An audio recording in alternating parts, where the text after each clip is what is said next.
Hello, puppies and kittens. Welcome to another episode of Blasphemers Bible, where we run through the amazing adventure story that is Psalms. Ugh.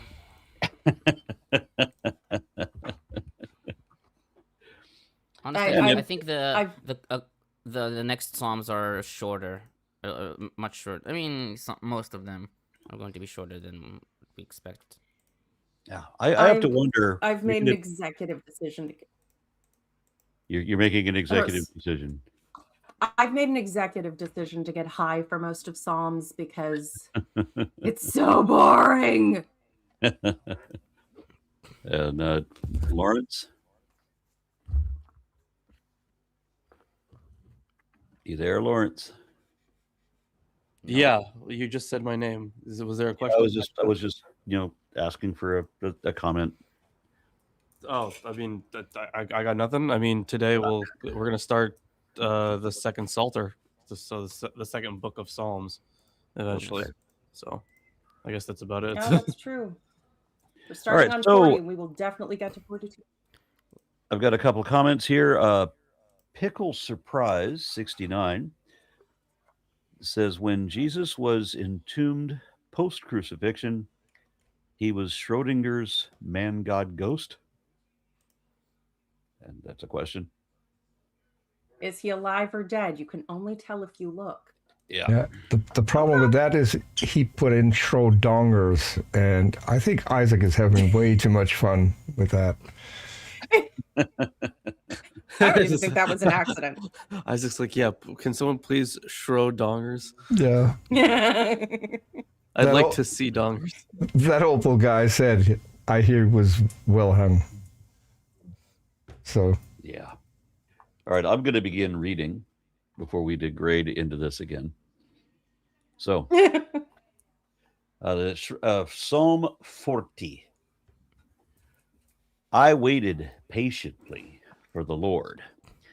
He turned to me and heard my cry. He lifted me out of the slimy pit of mud and mire. He set my feet on a rock. He gave me a firm place to stand. He put a new song in my mouth, a hymn of praise to our God. Many will see and fear the Lord and put their trust in him. Blessed is the one who trusts in the Lord, who does not look to the proud, to those who turn aside to false gods. Many, Lord my God, are the wonders you have done, the things you planned for us. None can compare with you. Were I to speak and tell of your deeds, they would be too many to declare. Sacrifice and offering you did not desire, but my ears you have opened. Blunt. Can't believe I read that as blunt. Burnt offerings and sin offerings you did not require. Then I said, here I am. I have come. It is written about me in the scroll. I desire to do your will, my God. Your law is within my heart. I proclaim your saving acts in the great assembly. I do not seal my lips, Lord, as you know. I do not hide your righteousness in my heart. I speak of your faithfulness and your saving help. I do not conceal your love and your faithfulness from the great assembly. I do not withhold your mercy from me. Do not withhold your mercy from me, Lord. May your love and faithfulness always protect me. For troubles without number surround me. My sins have overtaken me, and I cannot see. They are more than the hairs on my head, and my heart fails within me. Be blessed, save me, Lord. Come quickly, Lord, to save me. May all who want to take my life be put to shame. and confusion. May all who desire my ruin be turned back in disgrace. May those who say to me, aha, aha, be appalled at their own shame. But may all who seek you rejoice and be glad in you. May those who long for your saving help always say, the Lord is great. But as for me, I am poor and needy. May the Lord think of me. You are my help, my deliverer. You are my God. Do not delay.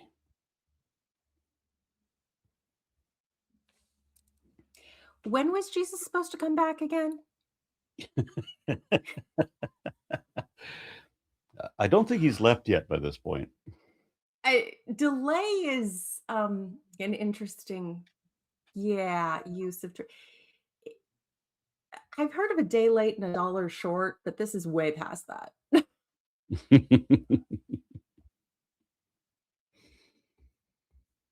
Yeah. So that Well, was apparently fun. nobody has any commentary. We should move on to the next one. No, No. yes, I guess I'll hop into it. So there, Excuse me. the what? No, no. You have something on. You have something on Psalms 40, right? Yes. Good, because I thought you were like, oh, let's move on to 41 now. No, that's not what I was saying at all. I said I'll hop into it. I'll hop into reading Psalms 41. No, that would be quite different. Yeah. So the right the unity of this. A lot of scholars believe this was originally 2 psalms because verses 1 through 11 is an individual thanksgiving, while verses 12 through 17 is an individual lament. And they also appear in reverse order. The thanksgiving, because like because you see you have the thanksgiving first and then you lament. Like, why wouldn't you first lament but then the thanksgiving after, things get better? So they're in the reverse order.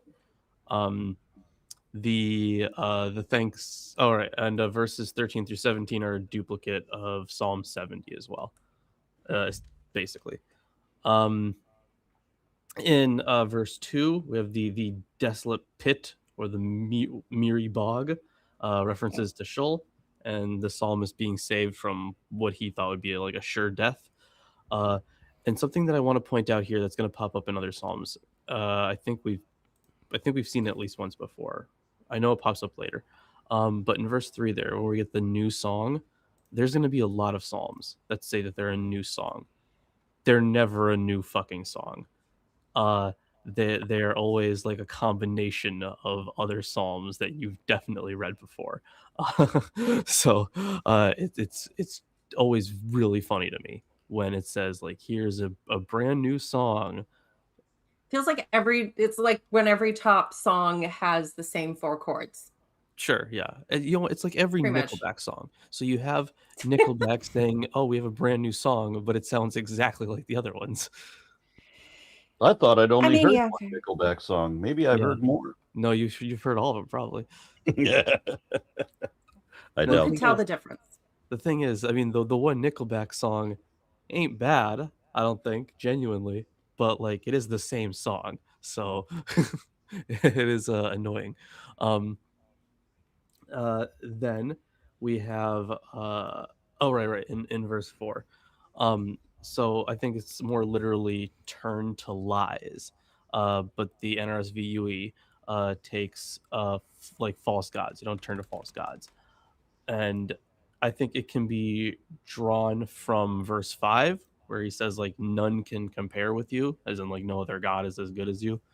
But it doesn't like explicitly say that in the text.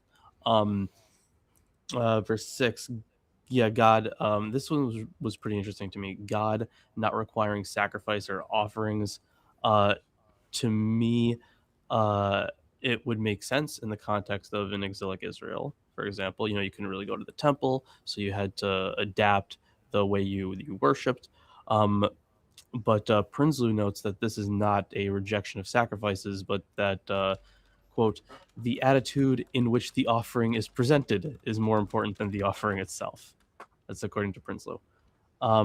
That is something I also noticed, because that is included in a lot of the prophets in what is narratively supposed to be the time before they are overtaken and conquered, before the exile, again, in the narrative. No offerings aren't enough. It's the heart. And then, that's why, despite all your offerings, God still let you be captured. And then one that I found very interesting. I'm sure you guys probably caught onto this one as well. With verse 7, in the scroll of the book it is written of me. Because that one really stuck out to me initially. But Craigie says he's referring to the Deuteronomic law and its cultic requirements of kings. But that's all the stuff for me. Everything But else. that would make it a much later. Do we have any idea when this one was written, roughly? I mean, you said it's new and not new, which means it's Well, later. it's not really new. New is just a fancy thing that they say. I don't. We can't know exactly. Like I could see this being exilic or post-exilic. But like I said, it can't be. Yeah, me too. Definitely can't be exact. I think that it would make sense if it was definitely post-Deuteronomic, though. So that it tracks with what I said. Definitely. At least if you Yeah, have like I could the early Deuteronomic law code. So Yeah, the earliest fair later. It's hard to do anything more specific than that. No, I mean, fair enough. There's not a lot to work with here. But that line does stand out as something that could at least be vaguely datable.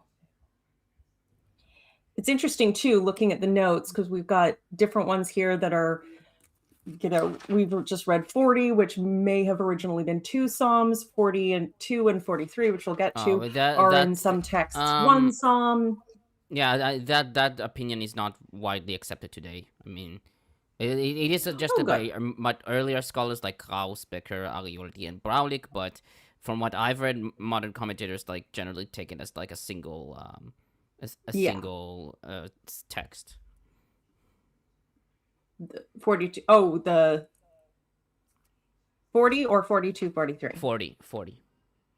Oh, okay. All right. Yeah. Yeah. Okay, so I'll start. Earlier scholars like Krauss, Becker, Arioldi, and Braulik determined that Psalms 40 was composed of two different parts, verses 1 through 11, which is 2 through 12, and verses 12 through 17, which is 13 through 18. For example, Krauss argues that Part A is a song of thanksgiving of an individual, and Part B is molded on the basic form of imploring and pleading. He asks whether the two parts can in some way be related to each other, and writes that nothing would prevent our understanding of the phases of pleading and thanksgiving as complementary. He suggested that a scribal error caused the two parts to be seen as a unit. Quote, think of a seamless transition from one element to the other in copying, end quote.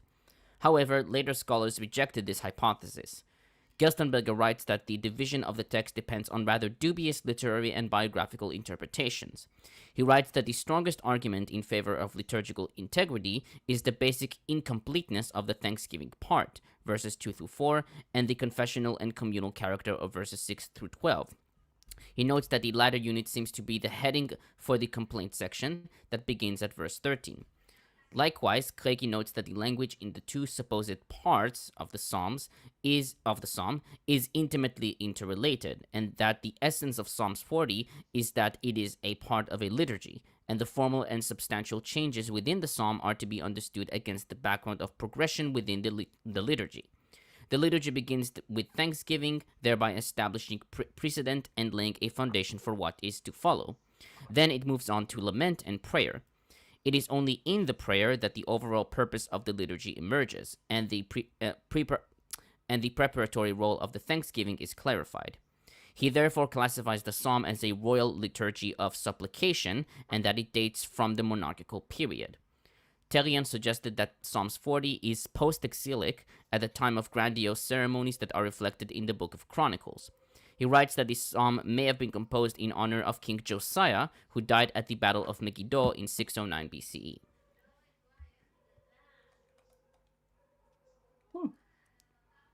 That's it.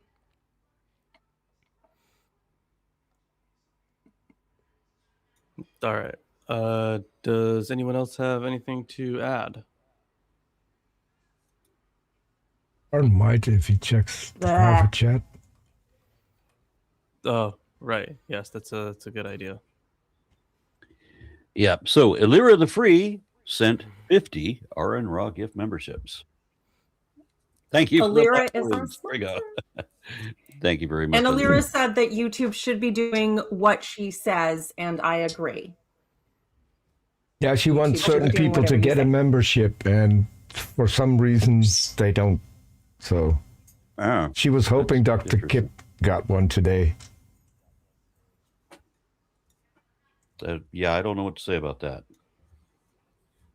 Well, YouTube just doesn't do what I think should be done either. they pick Yeah. people at random. But Yeah. I'd love it if she was in charge of YouTube, but alas. All right. So, Lawrence, are we moving on to 41? Yeah, I can do that here. Okay.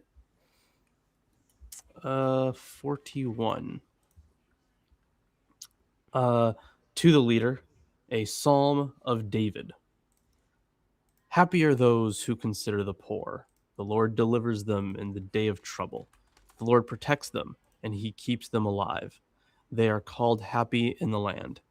You do not give them up to the will of their enemies. The Lord sustains them on their sickbed. In their illness, you heal all their infirmities.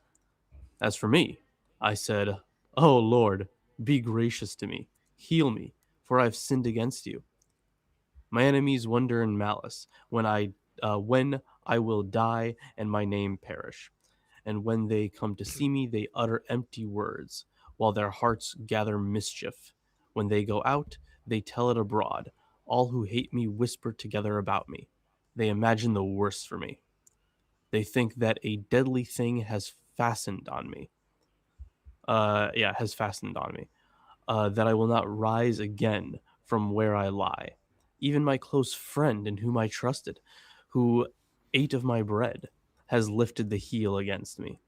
But you, O Lord, be gracious to me, and raise me up, that I may repay them. By this I know that you are pleased with me, because my enemy has not triumphed over me.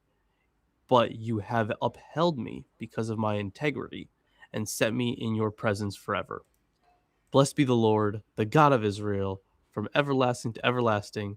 Amen and amen. This really had to make me say that last part, didn't you? Yes. Yeah. Yeah. Be a good scholar. No, it's just gross having to say those words. Yeah, no. So- fair. I For guess. fuck's sake.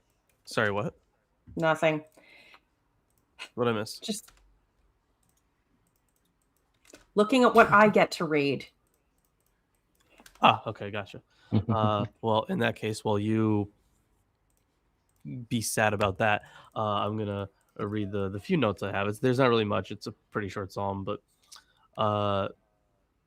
once again, though, we get a description of the enemies in verses 5 through 7, where the enemies are nice face to face, but in secret they gossip and hope for the psalmist's death and all this stuff. And this kind of goes with the flattering words that they would speak in other psalms, but like they're just totally empty, like it says in verse 6.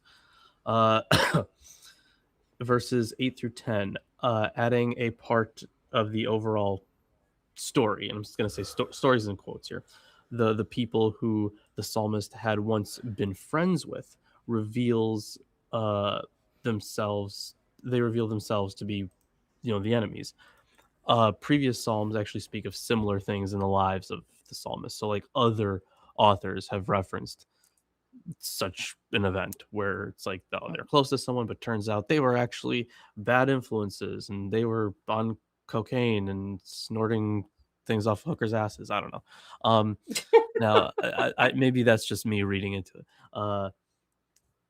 And then in verse 12, what I did like when I actually looked more into this was when it says, and set me in your presence forever, that is, set me before your face, which to me is significant because this goes with Romer's hypothesis that the statue of Yahweh, or that the ark, I guess, was a statue of Yahweh, and they would go to a physical statue in a temple.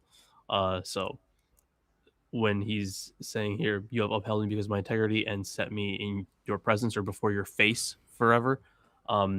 Like, yes, you could interpret that as like, just divine favor, but it's just interesting that they use before your face.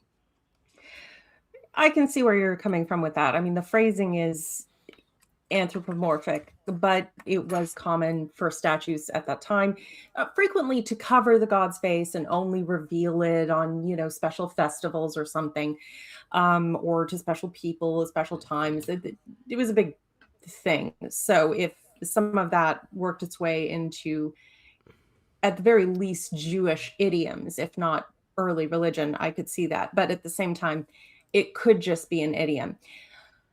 I mean, my first urge was to make a face writing joke, but I don't want that from God. He's creepy.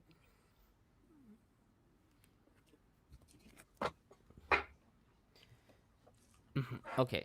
So Craigie notes that Craigie notes that there has been some debate in regards to the appropriate classification of Psalms 41.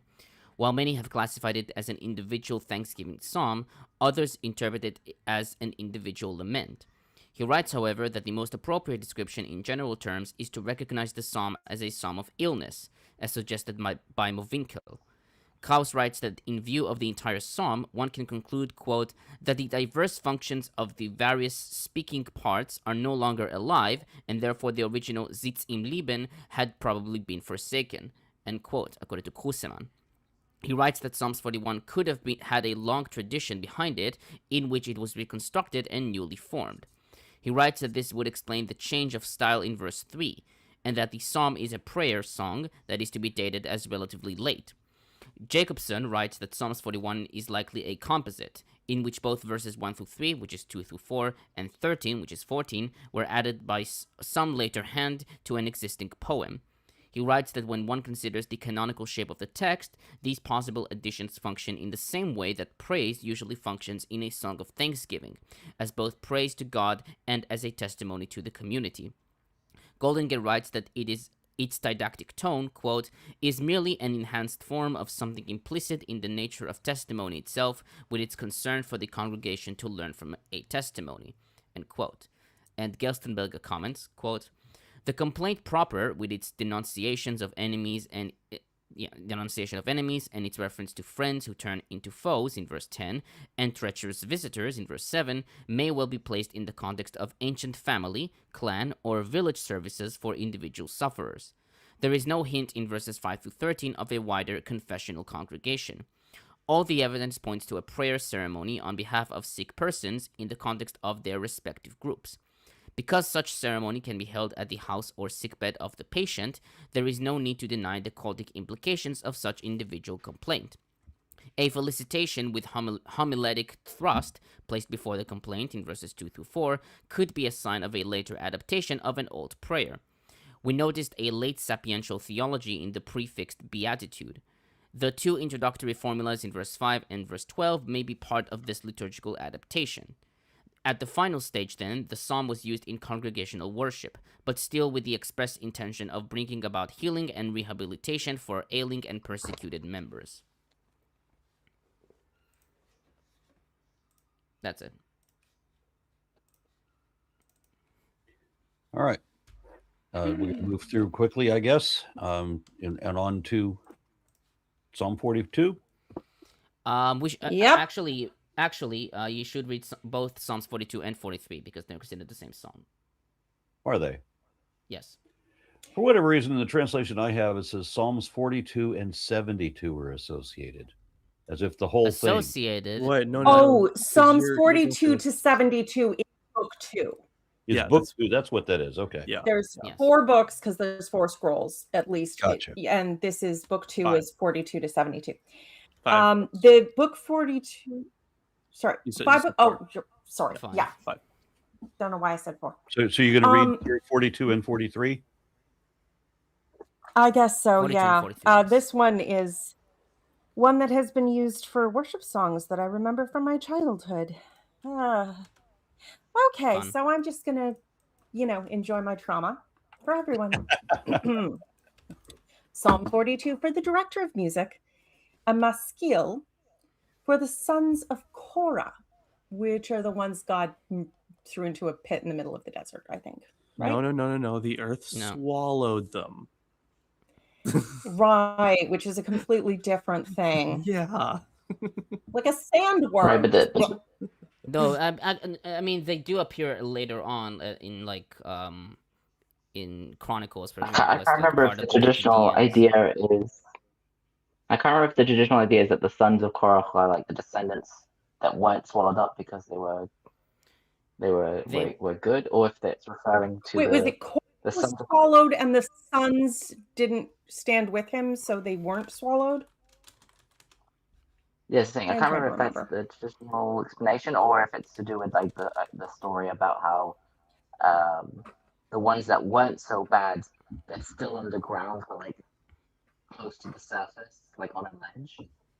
And if you put your ear to the Right, sand, right, Isaac- singing praises Isaac, underground. your audio is all sorts of fucked up. it's probably my connection. Okay, well, It you does reset seem that. like I'm your going to connection. read. It I'm going to sounds read this like you're psalm too that far makes away from the even less mic, Isaac. Wait.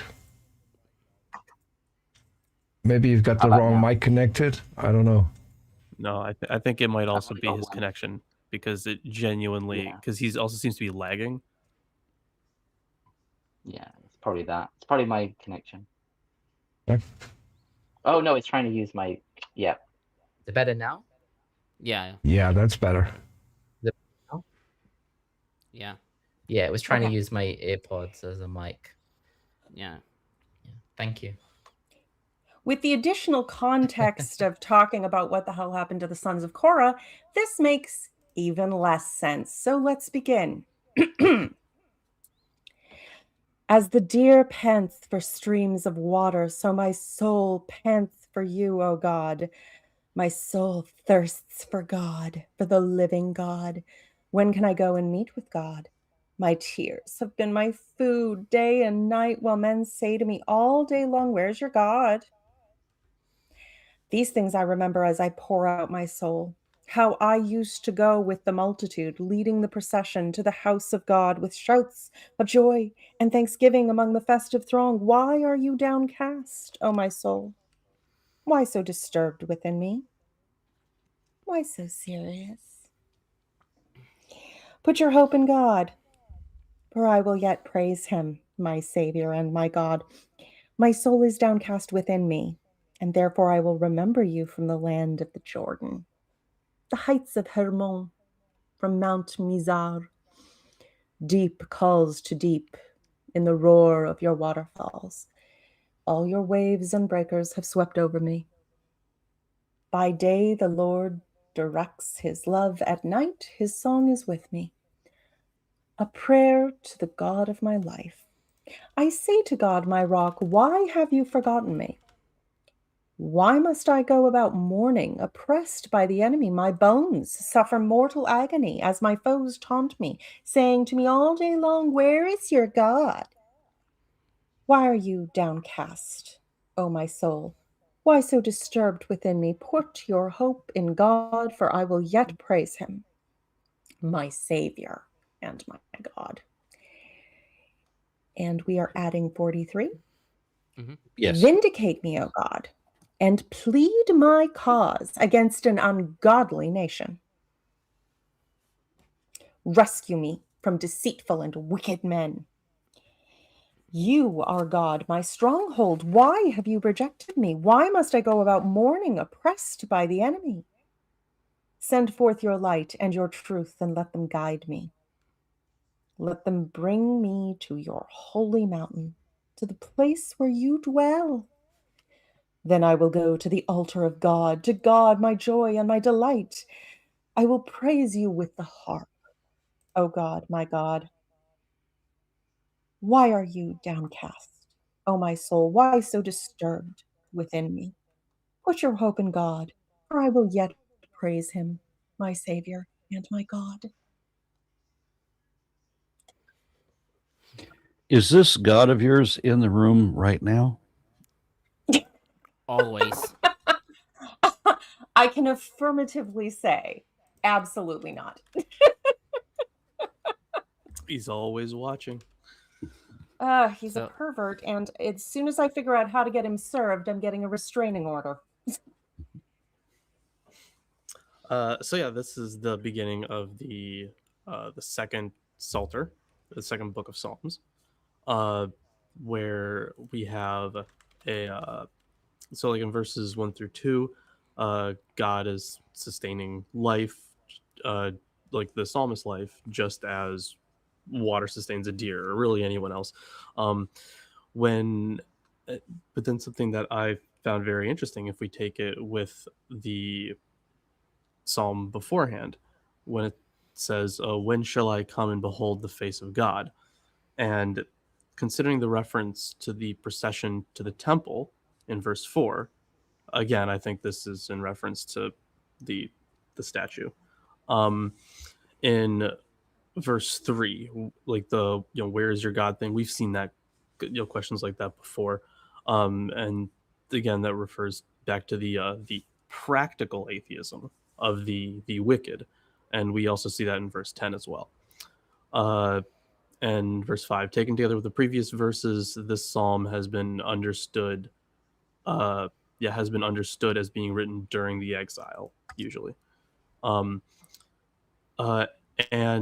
the places that the psalmist lists in verse 6, he's likely referring to the land that he's from, except Mount Mizar is unknown.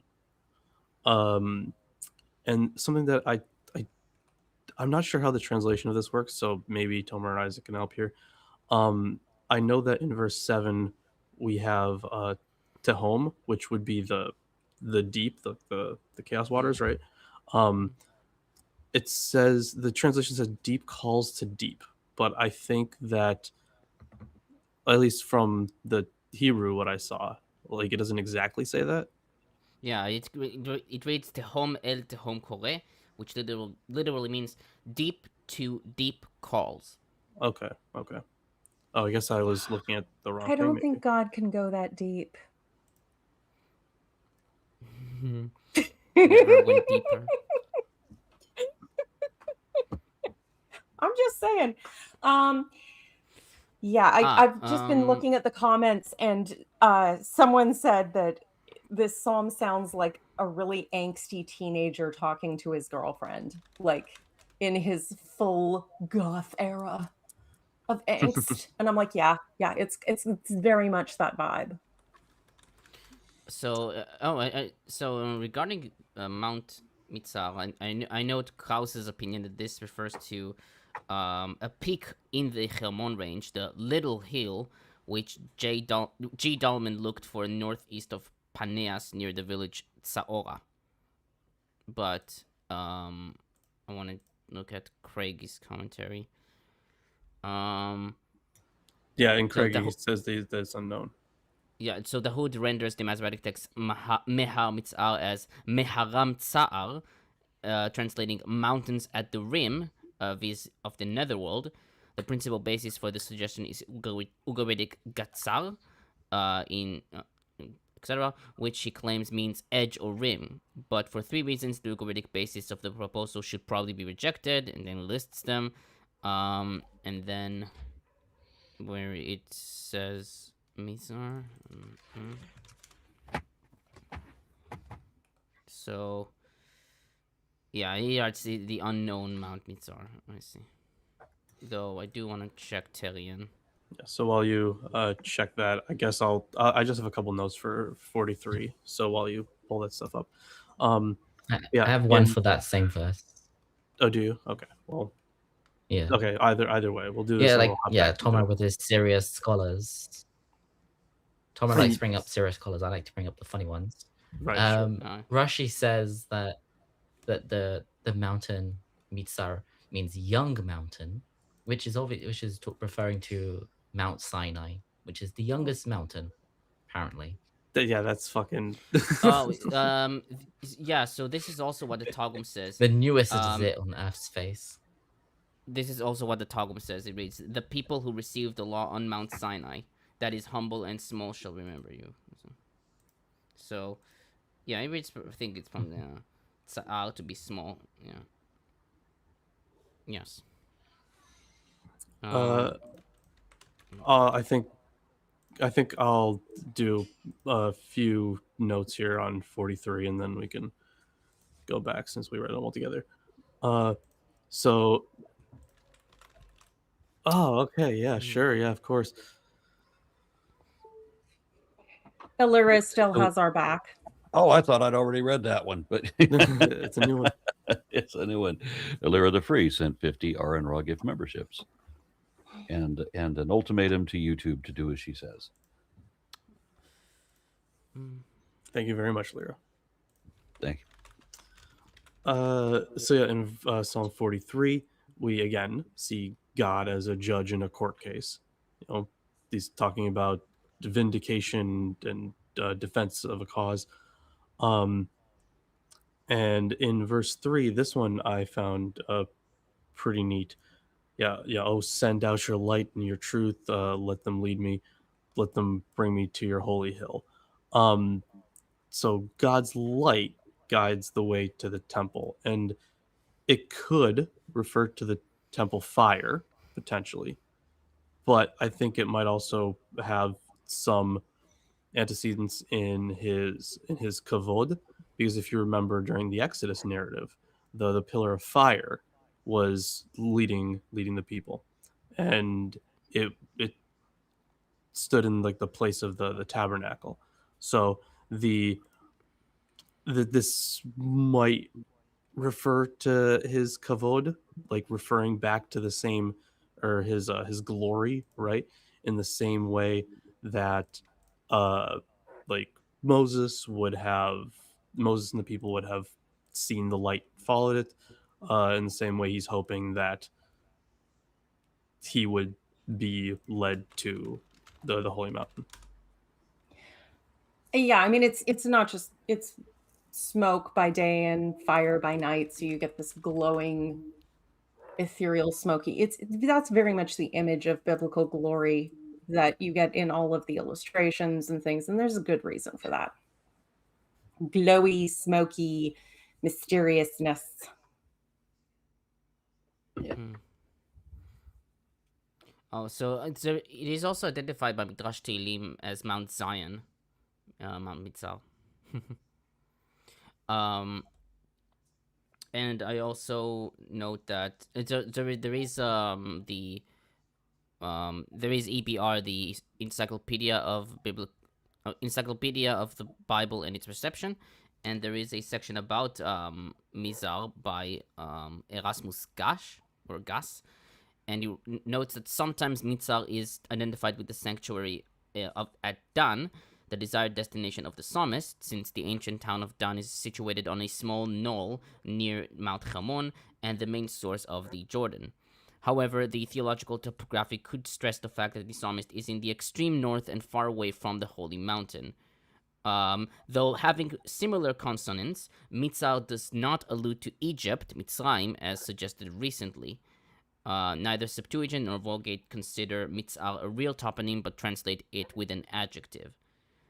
Christians pilgrims seem to have been identified Hermonim and Mitzar as Mount Tabor and Nebidachi, or place Mitzar in the Jordan Valley, like as we see in Jerome and Theodosius. Contrary to early church fathers like Diodor of Tarsus, who considers small as a gloss or nickname. Similarly, Theodore of Mopsuestia interprets small mountain as a metaphor for longing, since small things are especially desirable. According to Cassiodorus, it should be a metaphor that God is sought in modest lowliness.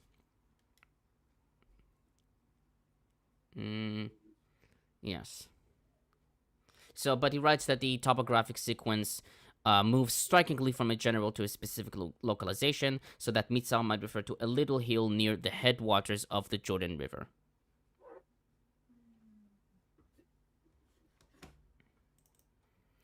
Okay, so most scholars are of the opinion that Psalms 42 and 43 comprise a single psalm.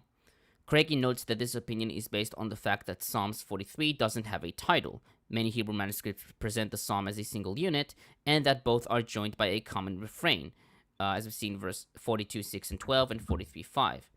It is unclear why these two psalms were split. Craigie suggests that Septuagint provided a title for Psalms 43, a Psalm of David, which in turn may have reflected an interpretation of the distinction between lament in Psalms 42 and prayer in Psalm 43. He writes that if the division of the psalm was early, then it is also the case that the unity was recognized from an early period, at least at the time of Eusebius. deClaissé-Walford, however, writes that a significant difference between the two psalms provides a compelling argument for regarding them as distinct compositions. In Psalms 42, the psalmist is speaking of the inmost being, the nephesh, but in Psalms 43, the psalmist is speaking to God. She argues that we should consider the possibility that the common refrains may have prompted the collectors of the Korahite songs to place these similar psalms side by side, but not necessarily that they were at one time a single psalm. Gerstenberger suggested that the psalm should be located in the early Jewish community, where the Jerusalem temple had become a central symbol even for personal faith.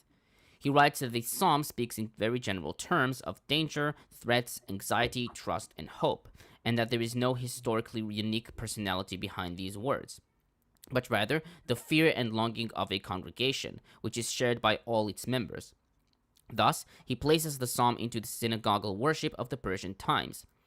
Krauss writes that if we assume that the petitioner of the psalm was exiled, then corresponding points of reference could be considered, but for such an explanation, the definite clue is not available.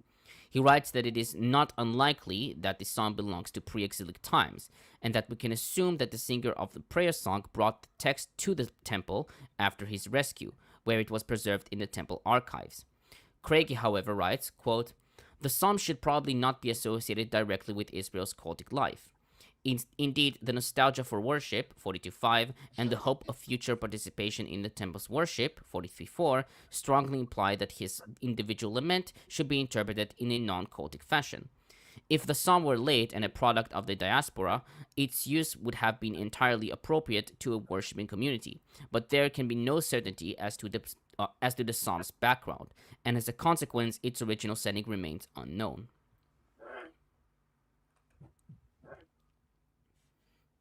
And regarding the title, a maskil of the sons of Korach. Several psalms, like 42, 44 through 49, 84, 87, and 88, are ascribed to the sons of Korach. I like Rashi's comment here, quote, "At first they were in their father's council, but at the time of the controversy they parted, and when all those around them were swallowed up, and the earth opened its mouth, their place was left within the mouth of the earth, as the matter that is stated in Numbers 26:11, but the sons of Korach did not die. There they uttered a song, and there they composed these psalms. Then they ascended from there, and the Holy Spirit rested on them, whereupon they prophesied concerning the exiles, the destruction of the temple, and the Davidic dynasty." End quote. So, several I didn't know that little bit of mythology. Yeah. That's nice. Several scholars are of the opinion that there are two collections of the Korahite Psalms. The first in Book 2, 42 through 49, and the second in Book 3, 84, 85, 87, and 88. Krauss notes that originally the Korahites are supposed to have been a Horite Edomite generation, as seen in Genesis 36:5 forward. According to 1 Chronicles 2:43, this generation joined the Judeans. In post-exilic times, the Korahites appear as a separate group in the records of the temple personnel.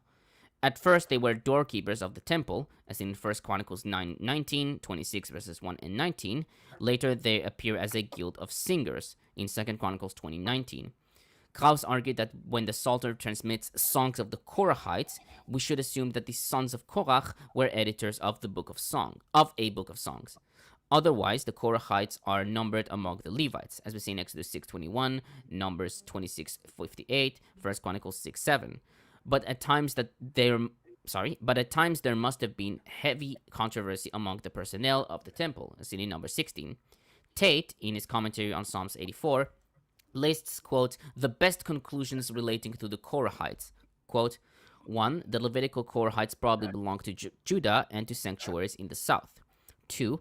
The Korahites were active in both pre-exilic and post-exilic times.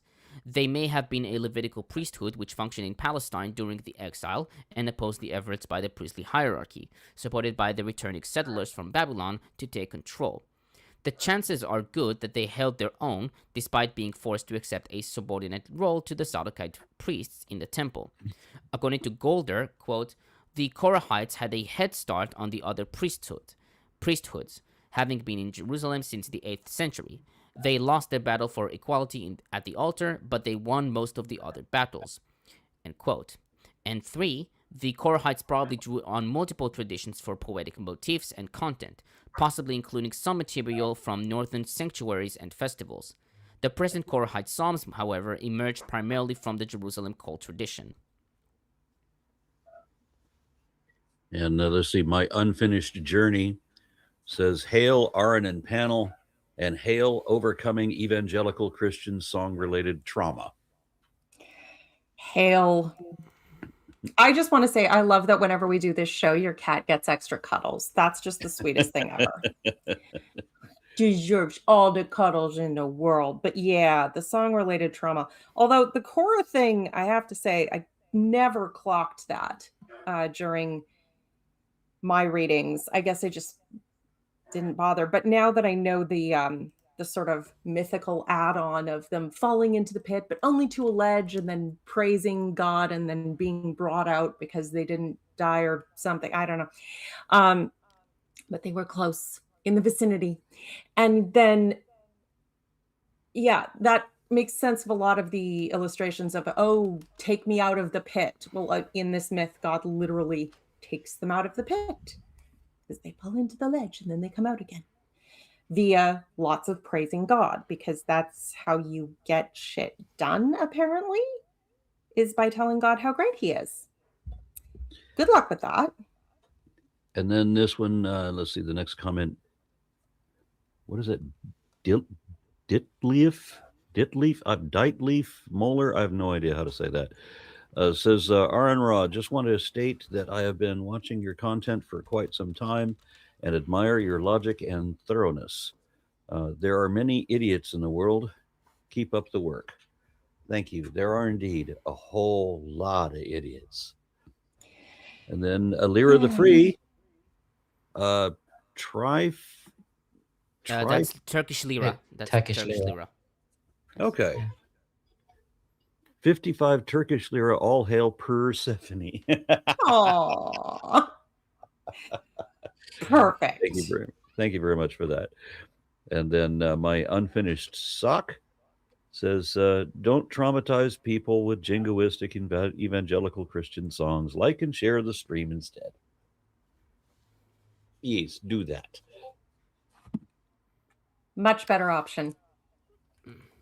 Okay. Okay, so reading Psalms 44? Yes. Okay. For the leader of the Korahites, a maskil. We have heard, O God, our fathers have told us, the deeds you performed in their time, in days of old. With your hand you planted them, displacing nations. You brought misfortune on peoples and drove them out. It was not by their sword that they took the land. Their arm did not give them victory. But your right hand, your arm, and your goodwill, for you favored them. You are my king, O God. Decree victories for Jacob. Through you we gore our foes. By your name we trample our adversaries. I do not trust in my bow. It is not my sword that gives me victory. You give us victory over our foes. You thwart those who hate us. In God we glory at all times and praise your name unceasingly. Selah. Yet you have rejected and disgraced us. You do not go with our armies. You make us retreat before our foe. Our enemies plunder us at will. You let them devour us like sheep. You disperse us among the nations. You sell your people for no fortune. You set no high price on them. You make us the butt of our neighbors, the scorn and derision of those around us. You make us a byword among the nations, a laughingstock, great album, among the peoples. I am always aware of my disgrace. I am wholly covered with shame at the sound of taunting revilers in the presence of the vengeful foe. All this has come upon us, yet we have not forgotten you, or been false to your covenant. Our hearts have not gone astray, nor have our feet swerved from your path. Though you cast us crushed to where the sea monster is, and covered us over with deepest darkness. If we forgot the name of our God and spread forth our hands to a foreign God, God would surely search it out, for he knows the secrets of the heart. It is for your sake that we are slain all day long, that we are regarded as sheep to be slaughtered. Rouse yourself. Why do you sleep, O Lord? Awaken, do not reject us forever. Why do you hide your face, ignoring our affliction and distress? We lie prostrate in the dust. Our body clinges to the ground. Arise and help us. Redeem us as befits your faithfulness.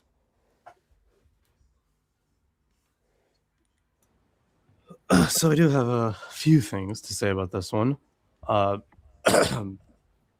there's this definitely, like, when you first read it definitely seems like it's pointing to like some specific battle or set of battles, but there isn't enough specific information to point towards something like that, just towards something specific. But in any case, the faith in God is what they believed led them to victory in wars and freedom from their oppressors. And Craigie notes that it was likely used for many conflicts. So after some huge conflicts, whether it be even extending to the Maccabean revolt, this could have been used in a worship service. But more specifically, let's see, verse 9. While their confidence is based on past actions, in this conflict, God has not gone out with their armies. And that points back to the fact that the Ark of the Covenant was taken on military campaigns.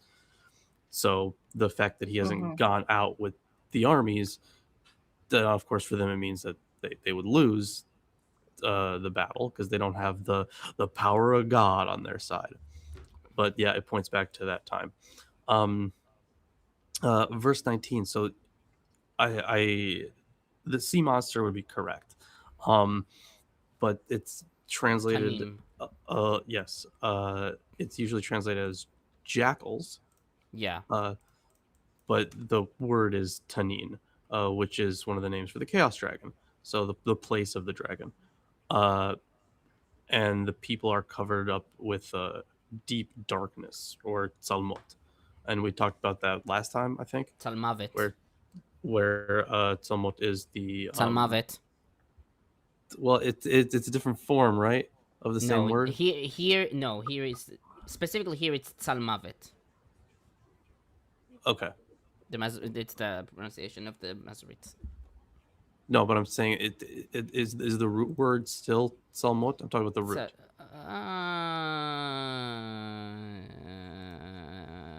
Like one you would find in a dictionary. It's not really a root. It's a combination of two words. It's a combination of Tsel and Mavet, shadow and death. Okay. So the right, which is also why they usually translate it as shadow of death. Yes. A lot of the time. In other texts. So yes. That would be like this, basically the superlative of darkness, because Mot would be death.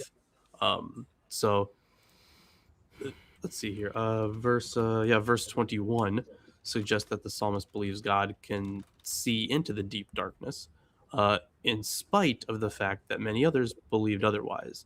So like in Job 34:22, for example, where people who were covered in somewhat would they believe that God wouldn't be paying attention or seeing them, that he pays no attention to them, something like that. You could hide from God essentially. So I found that quite interesting. I find interesting the dramatic change in tone between the one we just read and the ones prior to that and this. Because in one of them you have, oh, you will defend me, God. I have total faith in you because I know I've been righteous. It's a little bit aspirational too. It comes off as buttering God up for what you want him to do. It has the same feel as, working in customer service and having that one impatient asshole and being like, and we so appreciate your patience. It's remarkable. And then instead you have this basically accusing God of abandoning them unjustly, which seems a little more accurate to history and everything else.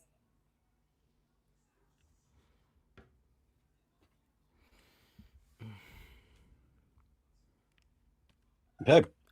Yeah, okay, so I'll start.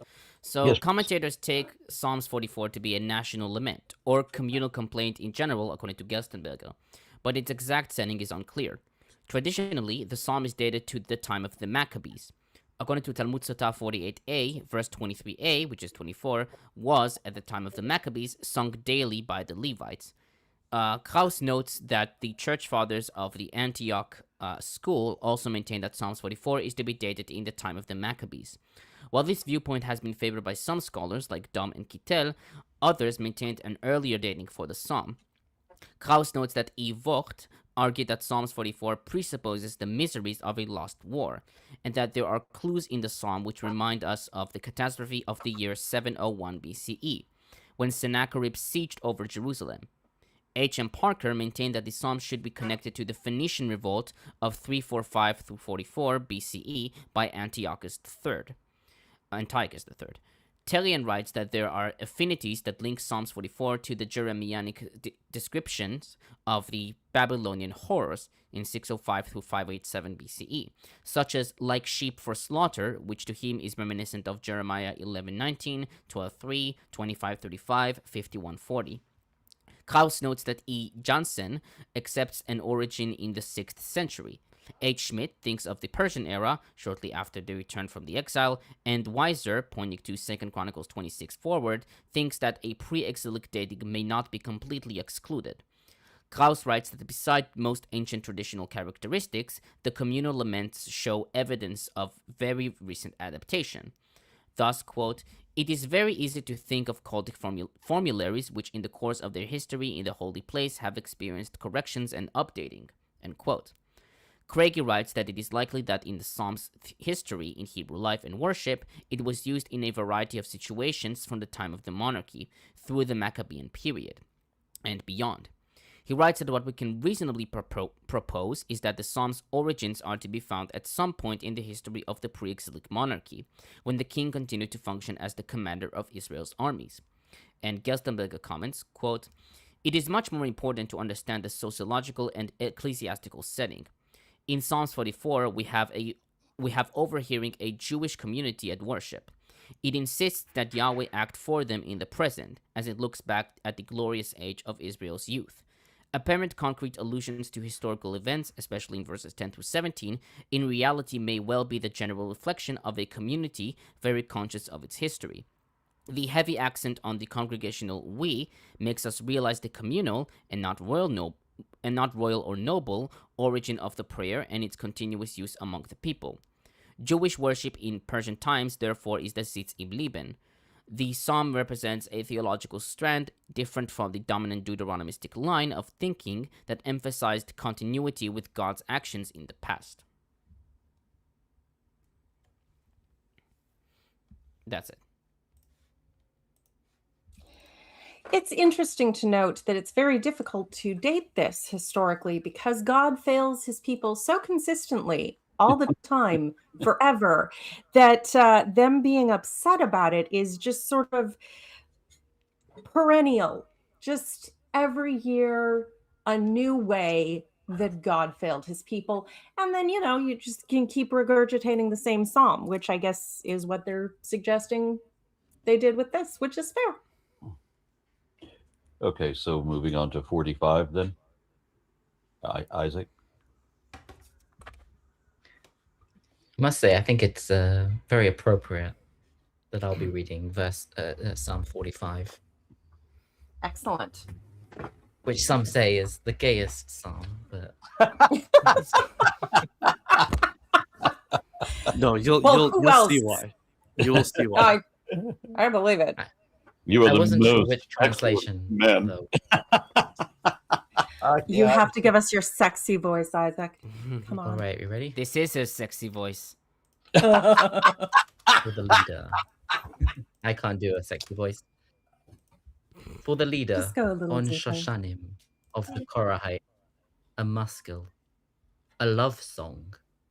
My heart is astir with gracious words. I speak my poem to a king. My tongue is the pen of an expert scribe. You are fairer than all men. Your speech is endowed with grace. Rightly has God given you an eternal blessing. Gird Endowed. your sword upon your thigh, O hero. In your splendor and glory, in your glory win success. Ride on in the cause of truth and meekness and right. And let your right hand lead you to awesome deeds. Your arrows sharpened pierce the breast of the king's enemies. People fall at your feet. Your divine throne is everlasting. Your royal scepter is a scepter of equity. You love righteousness and hate wickedness. Rightly has God, your God, chosen to anoint you with oil of gladness over all your peers. All your robes are fragrant with myrrh and aloes and cassia. From ivoried palaces, lutes entertain you. Royal princesses are your favorites. The consort stands at your right hand, decked in gold of Ophir. Take heed, lass, and note. Incline your ear. Forget your people and your father's house, and let the king be aroused by your beauty. Since he is your lord, bow to him.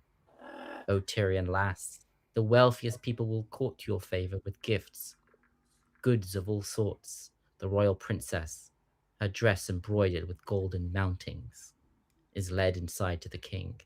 Maidens in her train, her companions are presented to you.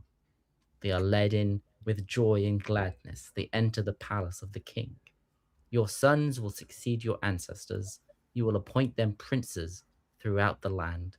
I commemorate your fame for all generations, so people will praise you forever and ever.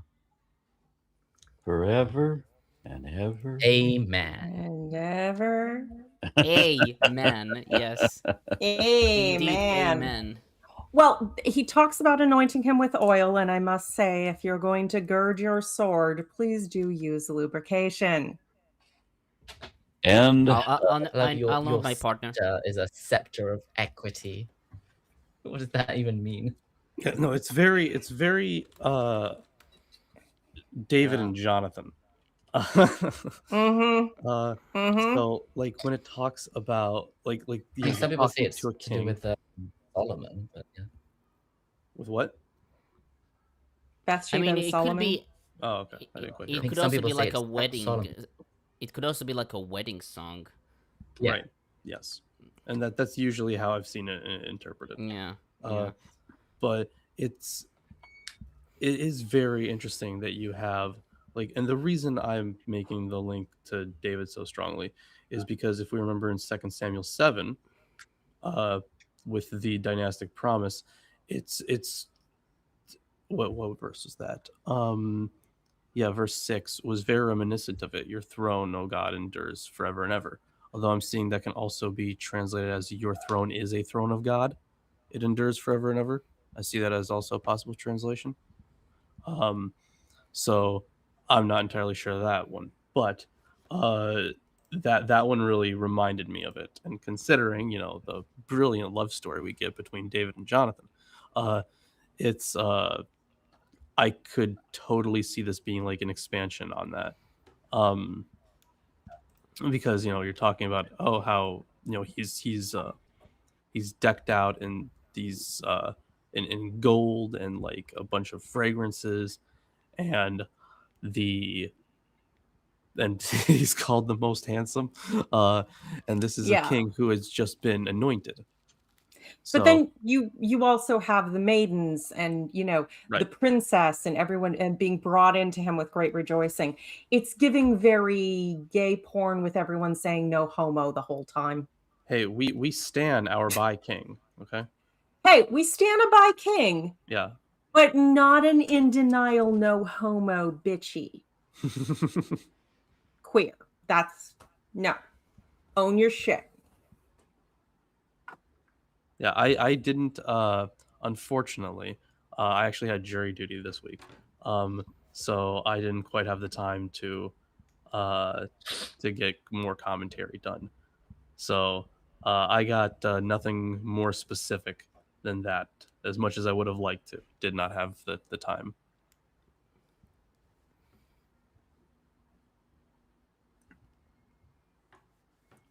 So The At one way least- that you can get out of jury duty, Lawrence, is just, when the whole thing starts, just stand up and yell convict. Guilty! No, I it was saw it in a dream. it was the selection process, so it wasn't like the full trial or anything. And Even better. Well, yeah, that would have been quite funny.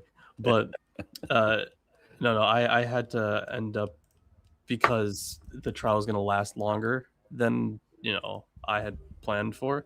I had to end up deferring, so I'm going to be back later this year, unfortunately. Just remember to yell convict, and on the whatever papers they give you, just write convict. Yeah.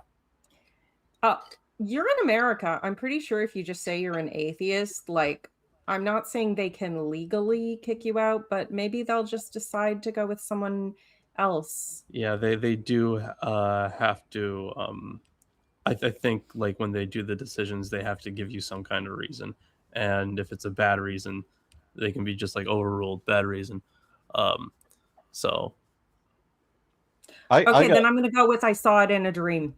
I got dismissed Pretend from you're jury duty That's by wanting to be involved in it. I thought this would be an interesting experience. Let's do that. Nope. That's not the attitude we want. How dare you take interest in the processes of your nation and justice? Clearly, there's something wrong with you. Yeah. Right. Yeah. So then, did we do Tomer's No, for not yet. 45? No, not yet. Okay, I'm sorry. Go ahead. Okay. The psalm is generally taken to be a royal psalm, but exactly to what occasion does it refer to is unclear.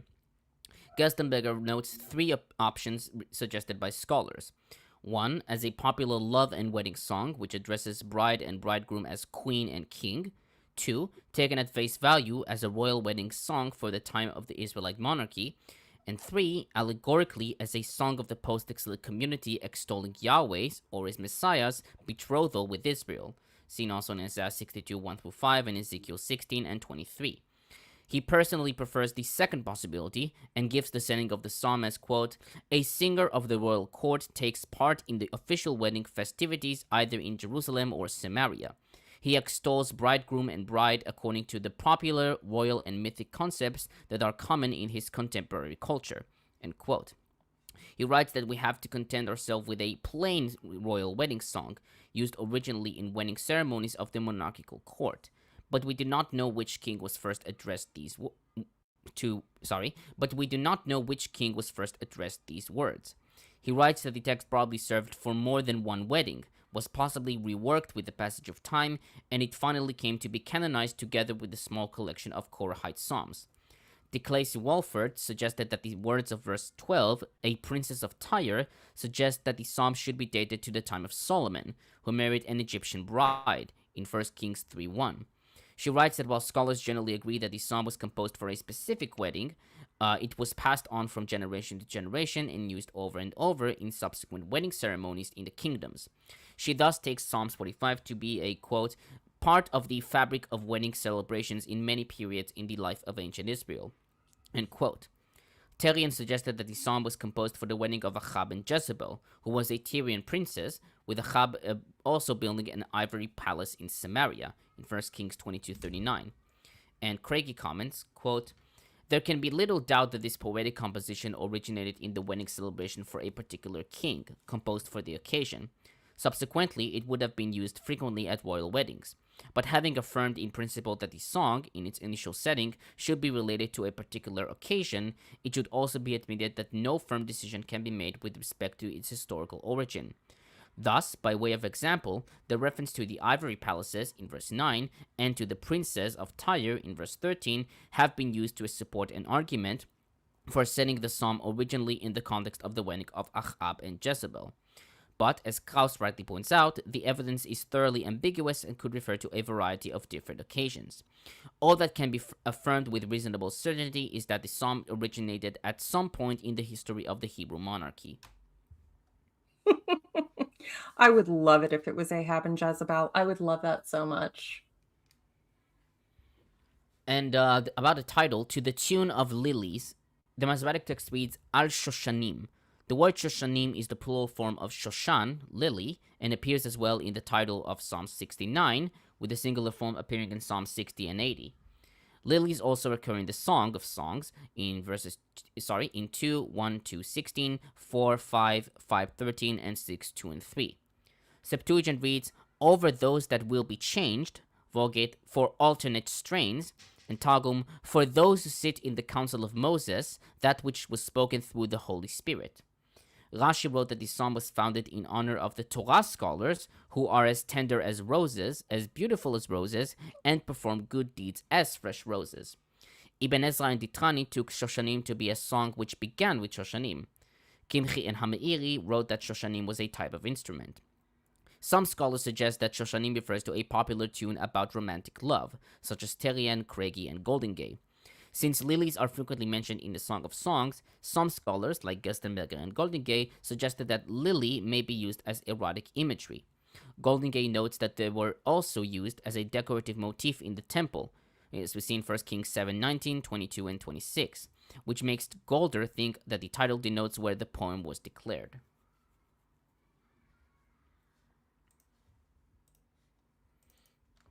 That's it. Interesting. Mm-hmm. All right, so I will then read 46. Is that Yes. where we are on 46? Okay. From the director Yes. of music. Oh. All right, one moment. Okay, let me see. Oh, yeah, there's more.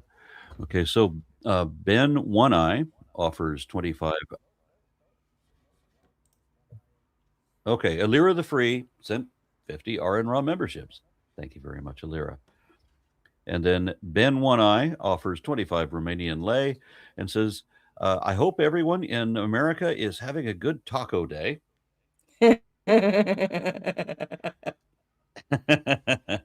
Not just in America. And then let's see. Shut up, Matt says, Aaron, Lawrence, Neil deGrasse Tyson got off jury duty by telling the judge he didn't rate testimony as reliable. That's an interesting one. That's a fun one. Yeah. Yeah. I mean, to be fair, I actually think it's a good thing to be involved in jury duty. I just don't think you have a justice system or laws that matter anymore. And also, yeah, it's. Oh my god! But that's... I got into it with my dad about this. I said that I was going for jury duty, and he was like, "Oh, but you can't know like 100%. So why would you do it?" And I'm like, "Well, it's not about 100% knowledge. So like." It's about beyond a reasonable doubt. Right, yeah, we examine the evidence. So I'm trying to explain, at least in theory, how the justice system is supposed to work here. And I don't know. He just kept like interrupting, and he wasn't even fucking listening. Like, it was actually infuriating, because like the next day when he wasn't, I don't know, as abrasive, I was like, no, this was the selection process. Because like he wouldn't even let me finish a fucking sentence, so he didn't know what was going on. He was just I don't know, mad about Ranting. juries. Yeah, he was just ranting. Yeah, it was very frustrating. Like, in theory, I think the justice system can work pretty well here, but it obviously has not. Like, I'm not against the concept of a jury. Like, it's a jury of No, experienced no, people of who are course. not biased.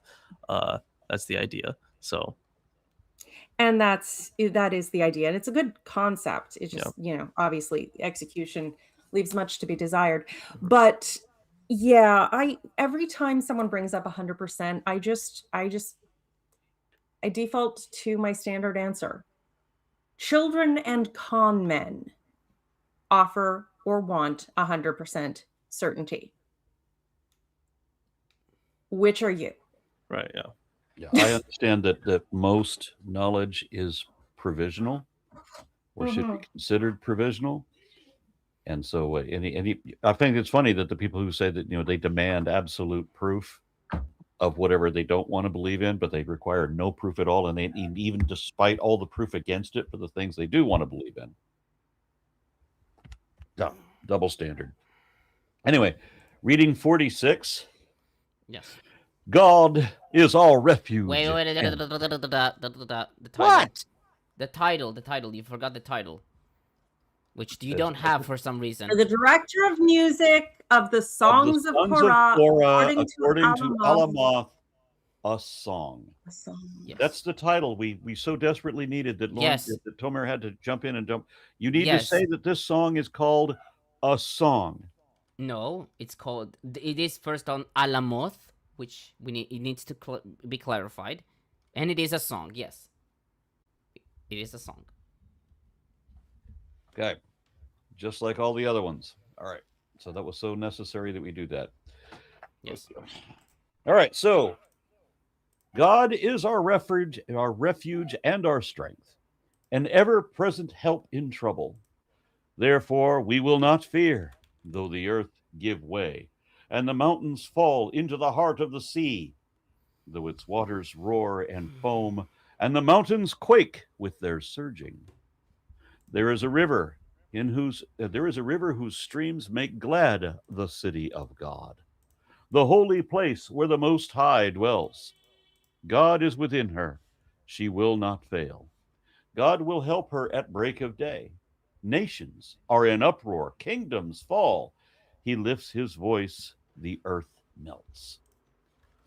The Lord Almighty is with us. The God of Jacob is our fortress.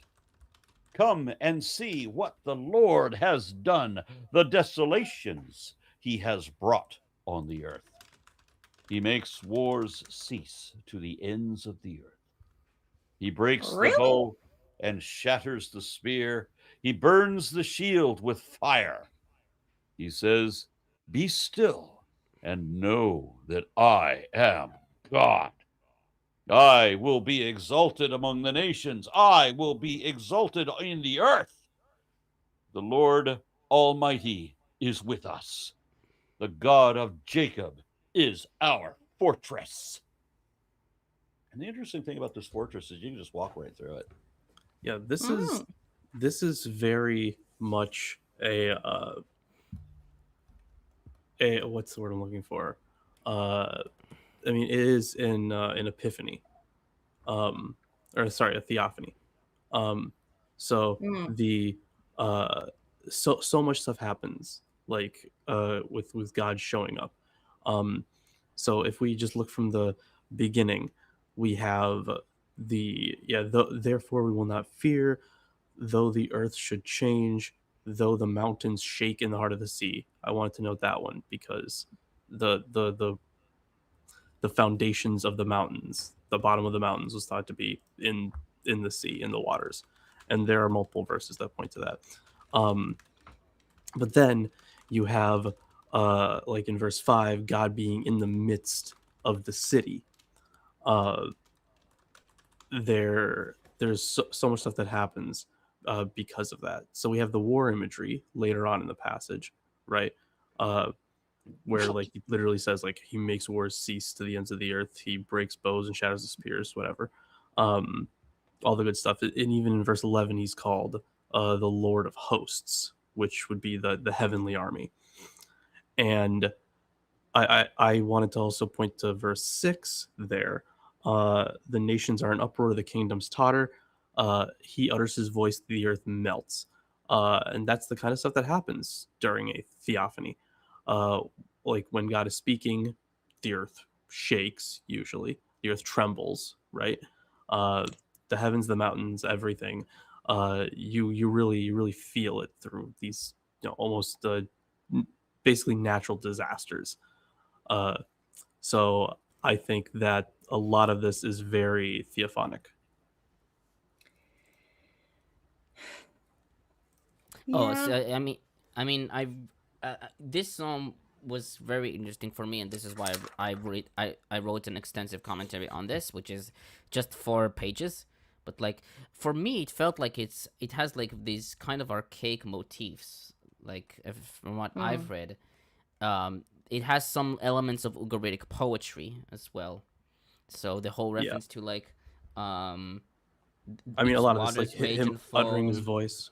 Its swell, mountains quake. Mm-hmm. Like there is a lot of like the language is very like befitting like other ancient Near Eastern texts, at least from what I can gather. We got a comment here. Alira the Free has a question. It offers 55. What is it? Turkish lira. Turkish lira. Okay, thank you. Says the question is, what's with placing one hand on the Bible in court? How is that not against the Constitution? I'm genuinely curious. Well, you don't actually have to put your hand on the Bible necessarily. You can choose something else. I mean, if you were Muslim, obviously you wouldn't be putting your hand on the Bible. You'd be putting your hand on the Quran. I offered at one point that if I ever have to be sworn in that way, that I would choose the phone book. Now, this is many years ago, back when we still had phone books, right? Because at least the phone book is true. I remember one potentially non-believing but not out about being atheist individual was elected to some position in the States, and there was a huge uproar about him not swearing his oath on the Bible, but because he swore his oath on the Constitution. Yep. Like they had a little printed Constitution. I'm like, but that's so correct. That's the thing you're supposed to be upholding. That's that you did the thing. That's the thing. Even if you believe in God, if you're an American politician, you've been hired to uphold the Constitution. That's the thing. Yeah, there was an American senator that got on one of these national TV shows. I think he was a senator. I can't really remember right now. But he talked like he was. He had one of those kind of acts let you know that he's dumb. But he's all dressed up in a suit, and he's a representative. He's a pundit, and they're interviewing him. And they say, "Well, you don't actually have to swear on the Bible." He said, "Oh no, I've done it 3 times. I swore on the Bible every time." Yeah, you can if you want to, but you don't have to. You can swear on something else. No, it's always been a Bible. No, the law states you can choose something else. You don't have to. And the guy, when he found out that this was not the law, that it was not a legal requirement, he thought that they were going to win a case because they were getting a Muslim that would have to swear on the Bible instead of the Quran, and that they would refuse to do that. And so on live TV, they're explaining to this dolt that such is not the case. And he made this face. It's like, and then he had no more words. They had to end the segment like that. I think there's a lot of people have mistrusted those who don't believe in God. And we've literally, all the Psalms we've been reading previously, talking about the wicked, it's very much this, not that they don't believe in God in a factual sense, but that they don't fear God. You know, ancient oaths were to a god because the idea was if you involved the honor of the god, he might smite you if you lie in his name, because you've insulted him, and he took that personally, which is valid in that schemata. But the whole point of it is there are a lot of people, unfortunately, I remember telling you this and you were very disappointed because I read something, an article, I can't remember, I'd have to look it up again, where they researched how many people genuinely do make moral decisions based on the fear of what will happen if they do the wrong thing. And yeah, the law is a practical element. We don't go around stabbing everyone who annoys us, in part at least because we would spend a lot of time in jail, and that is indeed inconvenient. But I would hope that's not the only reason or even the primary reason. And apparently for a lot of people, fear of especially supernatural consequences, God and all that, is actually a big thing. So when someone comes along and says, I don't swear on a Bible, I just tell the truth because I have integrity, they don't believe you and they think you're trying to scam them. Apparently, they don't actually have any integrity. So I don't know what to do with that. I don't. Because nothing I swear on will make me tell more or less truth. I tell the truth because that's who I am. That's what you're getting. Yeah. I don't. Yeah.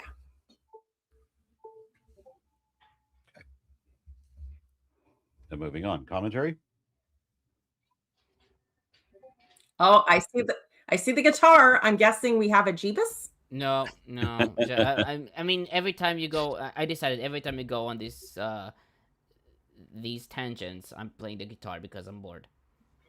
Oh, my word. So disrespectful. Illyria I the know. Free sent 50 RN Raw memberships. Are we up to 200 today? Yes.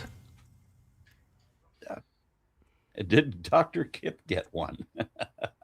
I don't think so. It's hard to tell. It just auto feeds a bunch of names, and it's like, yeah, it's hard to find out. Yeah. Well, the people that auto feed the names, are they the people in the chat? I mean, how is this? No, how is this, how YouTube does this picks automated decision made? YouTube picks random people that are subscribed to you, and those will get the memberships. And it's weird Okay. because you would think that those who are in chat most of the times during a live show should get first pick, but apparently they don't. But we got a Okay. few. We got a That's few why today. Dr. Jamie Kip is not Wells subscribed to me. is not. I'm going to bet that Dr. Kip is not subscribed to me, and that's why he doesn't have a membership. We shall punish him next time he joins.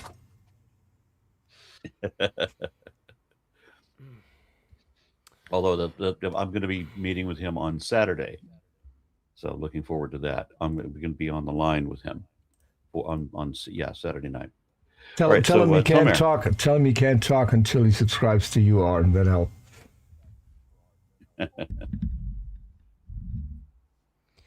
Okay. So I'll start with an overview. So commentators generally take Psalms 46 to be a song of confidence or a song of Zion, a designation given also to Psalms 48, 76, 84, 87, and 122. Klaus notes some of the characteristics of the Songs of Zion. Quote, 1. Emphatic and almost like headings at the beginning. There are in each case confession-like fixed statements almost throughout in the form of predicate nominatives, which describe God as the inhabitant and protector of Zion, or Zion as a fortress splendidly furnished and fortified by God. 2. These fixed statements are factually documented with sentences, the verbs of which are in the perfect tense. Yahweh is Lord and protector of Zion because he was warded off the attack of the nations. 3. At the conclusion, particular consequences for the hearer are regularly mentioned in the form of imperative sentences, which in Psalms 48 and 76 are preceded by jussives and which invite the hearer to acknowledge Yahweh, as seen in Psalms 46, 8a and 10, to take part in a festival procession, Psalms 48, 11 forward, to perform a todah, and to pay his vows, in 76, 10 forward. End quote. Craigie, however, writes that there are grave problems with such a classification of the form. He writes that the implied association with Zion is to be found in verse 5, but nevertheless the psalm differs from the clearly established Songs of Zion in that it contains no explicit references to either Zion or Jerusalem. He thus takes Psalms 46 to be a psalm of confidence. Gerstenberger notes that many settings have been suggested: royal, Zion, or covenant festives of pre-exilic times or communal commemoration after the exile. He prefers the latter option and writes that formal observations suggest an early Jewish community setting, which theological considerations also support. deClaissé-Walford writes that the psalm's content and structure suggest that it was sung liturgically by the community of Israelites, perhaps at a time of threat to the security of Jerusalem sometime in the pre-exilic period, as a confirmation that God was enthroned in Jerusalem and would protect the people of God from all threats. Terrian writes that if Psalms 46 was composed for the autumn festival celebrated in the sanctuary of Dan, then its date may be ancient. Likewise, Krauss writes that the Zion traditions so clearly outlined suggest that we think of a Zion festival which at its climax performed pre-Israelite cultic traditions. Thus, he writes that the psalm belongs to the pre-exilic worship on Zion and is probably very old. Craigie writes that Psalms 46 appears to stand at the midway point between the earliest of Hebrew traditions, represented by Song of the Sea, Exodus 15, 1-18, and the later, more classical representations of the tradition in the Songs of Zion.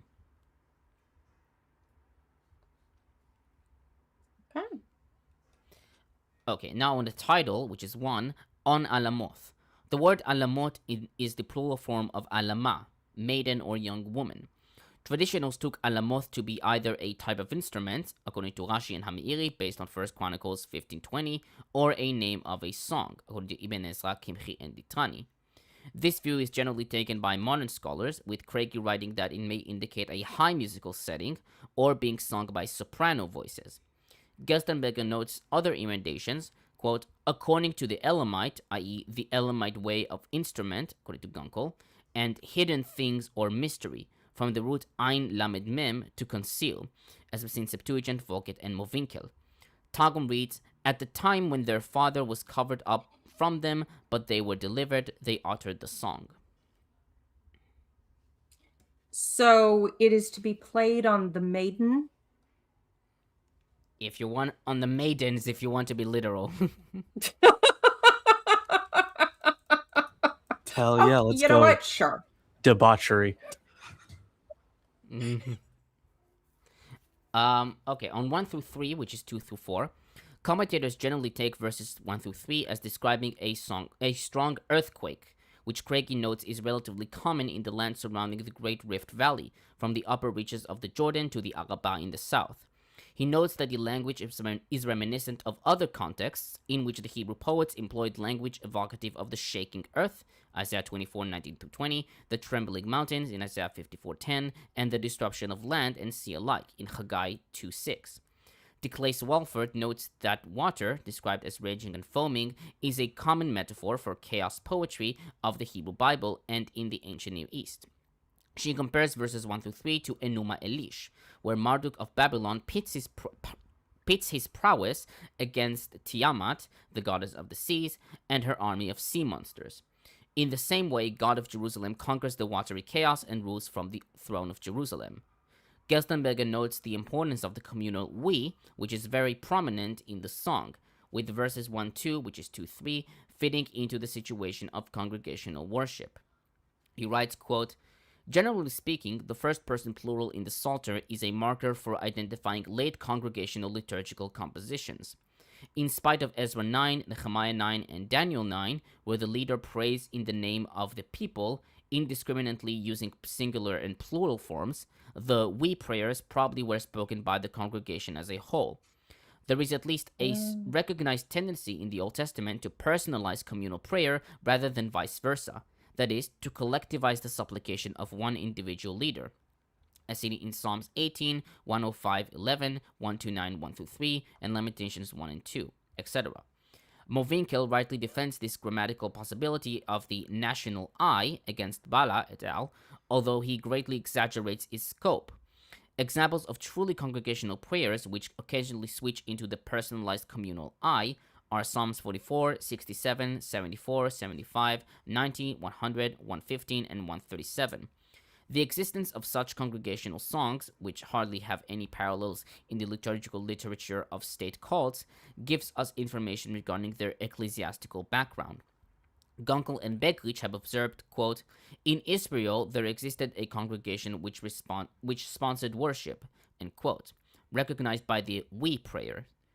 and they rightly consider this fact as a distinguishing mark of Israelite prayer, which I would qualify as the late Israelite period.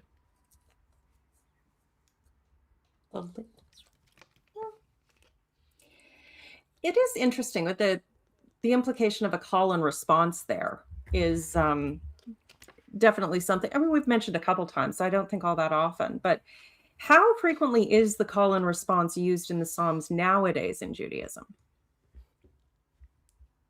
I don't know. I mean, we don't do Psalms because there is Psalms here, so it's like I mean, piyut. I don't know. I don't think there is like. I have no idea. I can.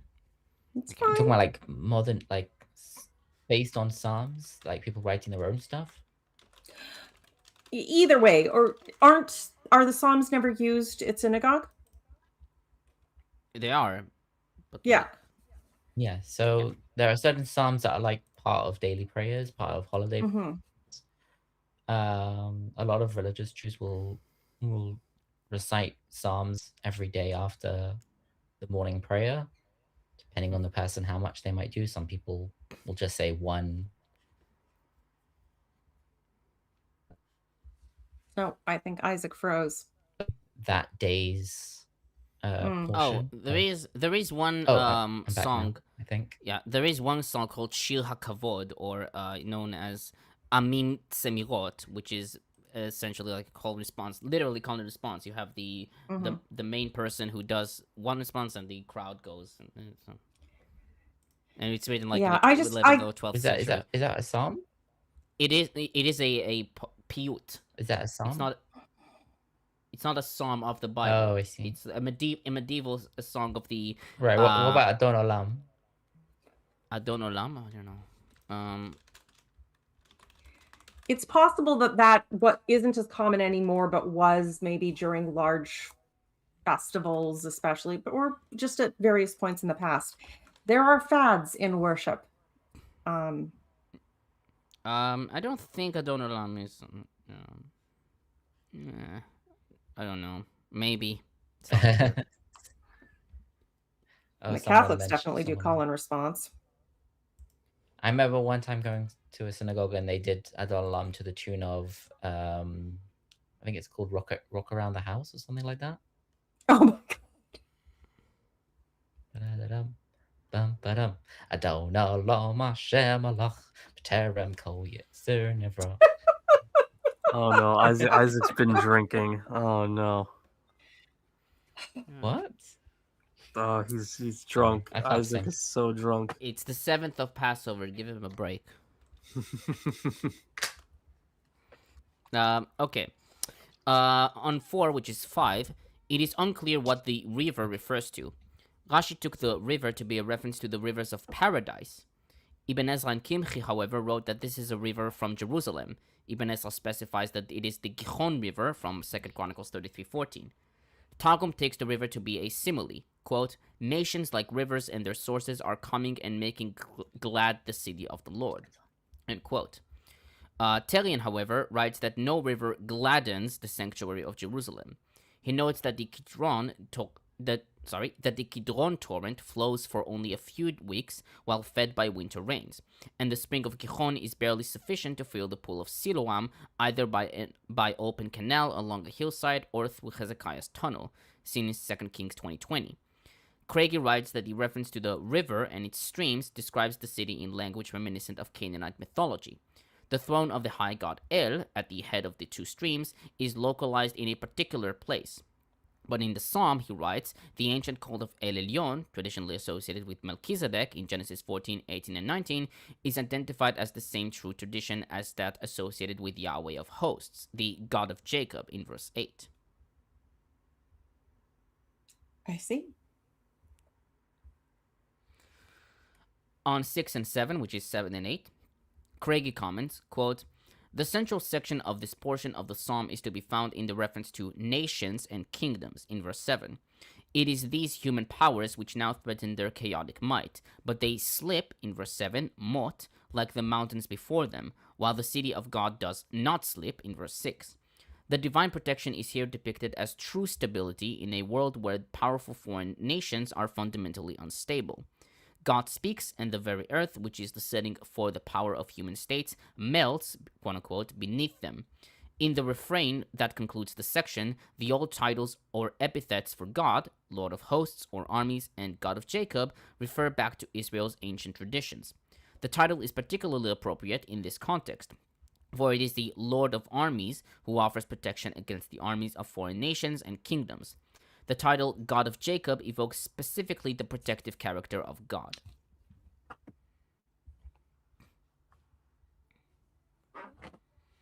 And finally, 8 through 10, which is 9 through 11, Gerstenberger writes that the concept of world peace, achieved by the destruction of all armament, as seen in Micah 4:3, may go back to Canaanite ideas, or it may have genuinely Israelite roots, either prophetic or covenantal. He writes that more important is the contemporary situation of Israel. The actual hope of this exilic or post-exilic psalm is for absolute peace and not for an empire. He writes that the homily in verses 8 through 10 thus glorifies the God who, having engaged in battle against chaos powers and nations, finally overcomes warfare. Krauss writes that verse 10 could be declared an oracle of salvation. Yahweh himself speaks and calls on the hostile forces to stop their revolt and recognize Yahweh. He writes that it is peculiar that only in this passage in the Old Testament is a strict formula of recognition, quote unquote, with Anochi, myself, used.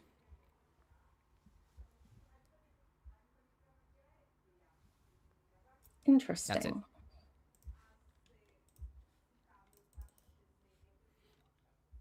Okay, then. So, are we going back to Lawrence for the next chapter? Yeah, I can do that. Okay. All right. So let me make sure I've got this. So Lira the Free offers 55 Turkish lira. Turkish lira. Thank you. It says join Tomer's Discord. Tomer's Discord, where we post kitty pictures every day. Banned. I should run away before Lawrence sends a virtual smack. Anyways, I love you all. Absolutely banned. Kitty picture. Release the kitties. Lawrence, please tell me you got that reference. I've also been... Release the kitties. Yeah, I'm going to have to share that with him at some point soon. Okay. And then is this the very next one? Yes. Jamie Wells, 777, says, what does Lilith's shirt have written on it? Oh, yes. I keep trying to keep my breasts in. Big picture. Religion. Together we can find a cure. It was a gift from a viewer. She made and me friend. look at breasts. Oh, poor baby. Yeah. Oh, Okay. God. Sorry. Just a second. It's people smoking outside. Satan 616 says, Aaron, how many maggots have their heads exploded? After Trump said, "Praise be to Allah." Yeah, that's fucking wild. Imagine it was fucking crazy. Imagine if Obama had said that shit. But he did. He said the appropriate things when he was speaking in Muslim countries. They're just considered almost courteous nothings. But yeah, he Obama did say those things. Obama was addressing a Muslim crowd, and he said Yes. something about the Holy Quran. He just the words, the Holy Quran. And there was a peace be upon them for several prophets that were named. And my mother confidently commanded that was him admitting that he's a Muslim. Right. Like, well, here's something I wrote where I mentioned the Holy Bible. Does that make me Christian? I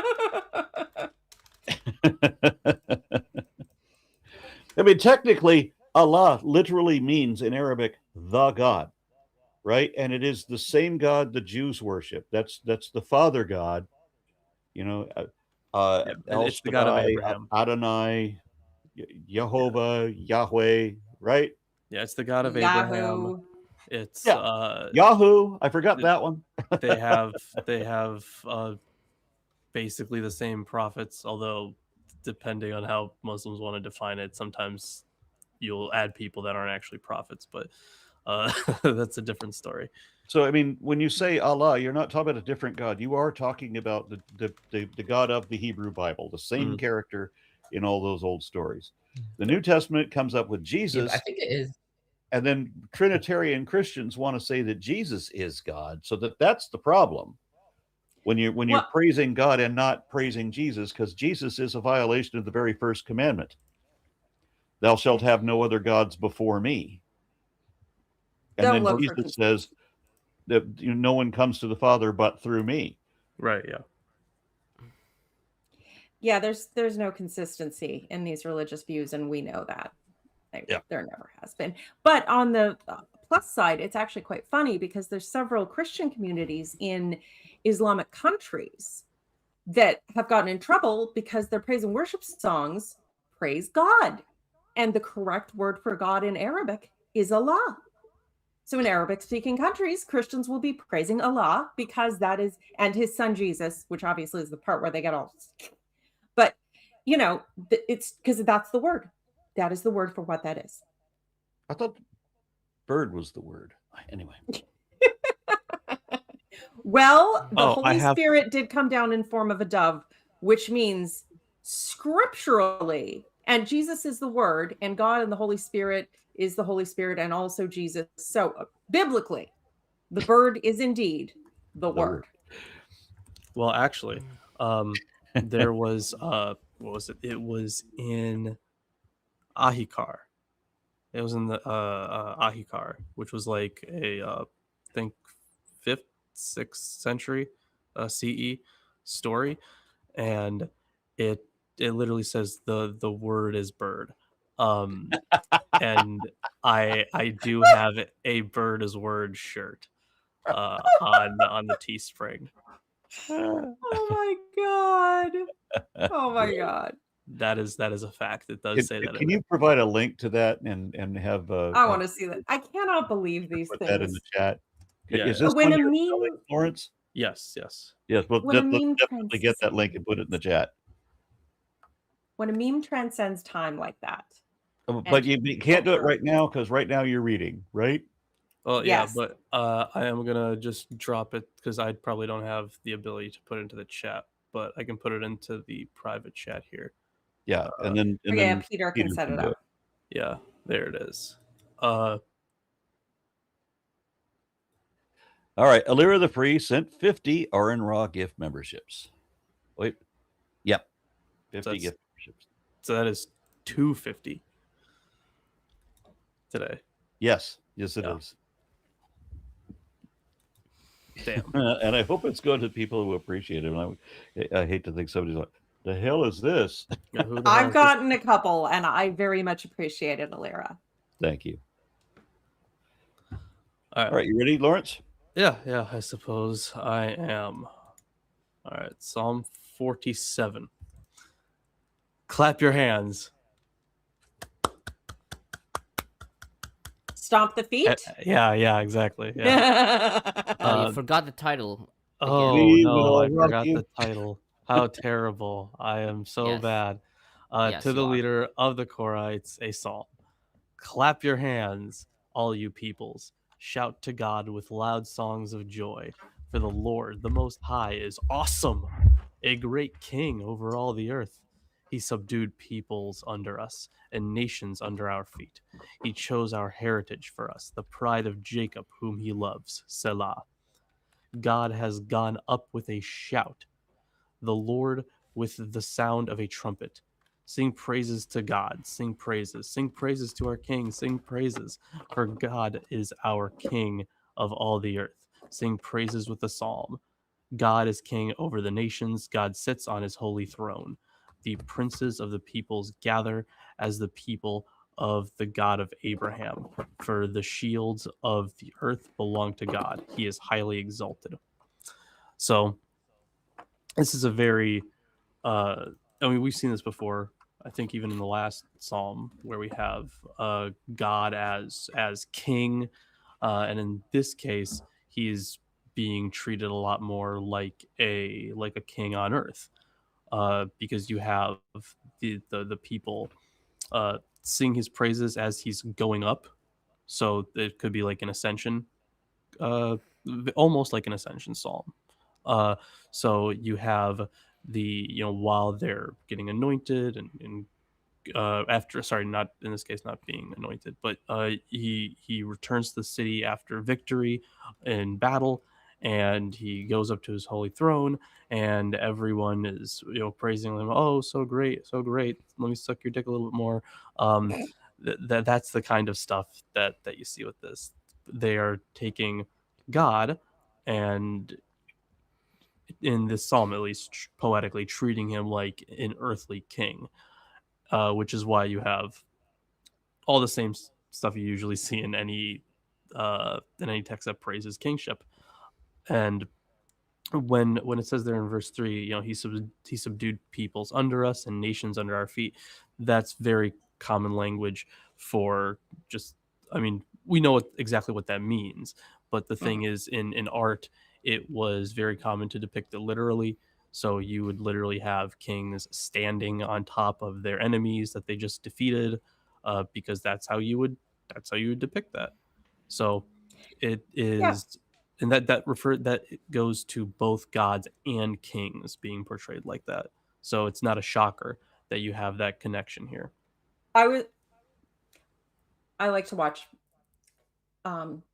porn, educational stuff sometimes. Shut up. Not education. Educational. Yes, educational. Well, okay, it could be. That depends. If you take your education on sex from porn, you're probably going to be awful. But about like battles and depictions of battles in various times, carvings, embroidery, whatnot. And I realized because they do that in all kinds of different eras, your medieval England, your ancient Mesopotamia, where they have, the king standing and they show him stabbing someone or stepping under the throne, and the person being made to like submit or kiss his ring or bow or whatever, or maybe just be stood on. And I realized just now that it's teabagging. Call of Duty teabagging. They were teabagging their enemies in their propaganda. Yeah, I could see that. Same shit. Same meme. Different medium.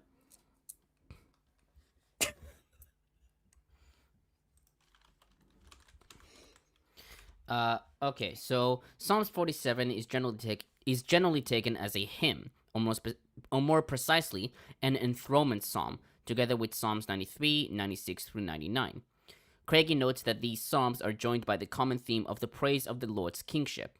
He notes, however, that the setting in which the Lord's kingship was praised is far from clear, with a variety of different hypotheses suggested, such as a cultic context of the New Year festival in ancient Israel, according to Montwinkel, or a covenant festival, according to Weiser.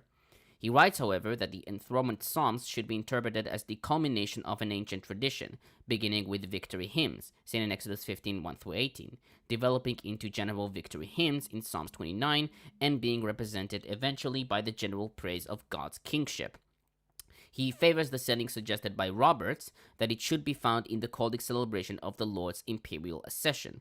Thus, the psalm should be interpreted relatively early during the period of the Hebrew monarchy. Gerstenberger notes that most exegetes see behind Psalms 47 a pre-exilic royal festival that celebrated, if not the ascension of Yahweh to a prominent position in the pantheon, then at least the supreme lordship of Israel's God over all the Canaanite deities.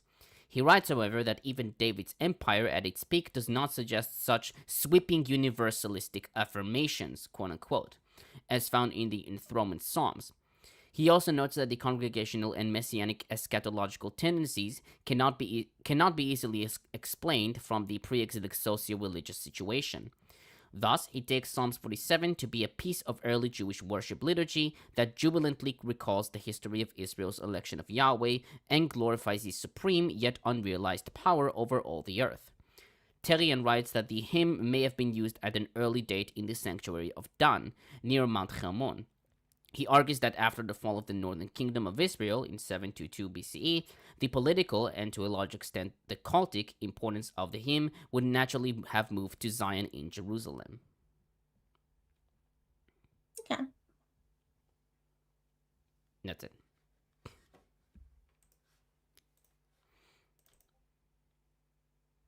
And Lilith, are we moving on? Or are we done? We are indeed. Wait, which one am I reading? 48. Yeah, 48's an interesting one. Oh, yeah. Okay. Well, these are all of the sons of Korah. So I'm assuming that the second book is just of the sons of Korah. Yeah. And Before you read, though, I've got to read a couple comments came up and didn't notice. oh, yeah, please go ahead. So Sable Eagle said, Yahweh has blessed my lover, for his tongue has grown as long as his fingertips and gained the strength to pluck ripe apples from the bow. Psalm 69, called the Nice One. And then Elira the Free offers Turkish lira. Thank you. 5 Turkish lira, and says, it gets funnier each time.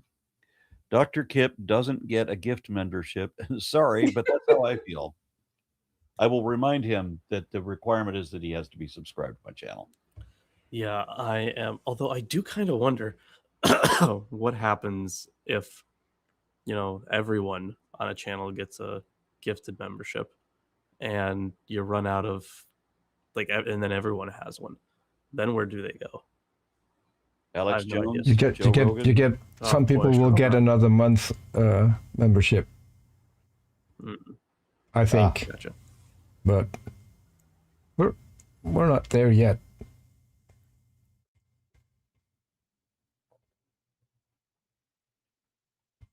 Okay, Lilith. Yes. Psalm 48. Another song, a psalm of the sons of Korah. Because I just mentioned how they all are, but we wouldn't want to miss it.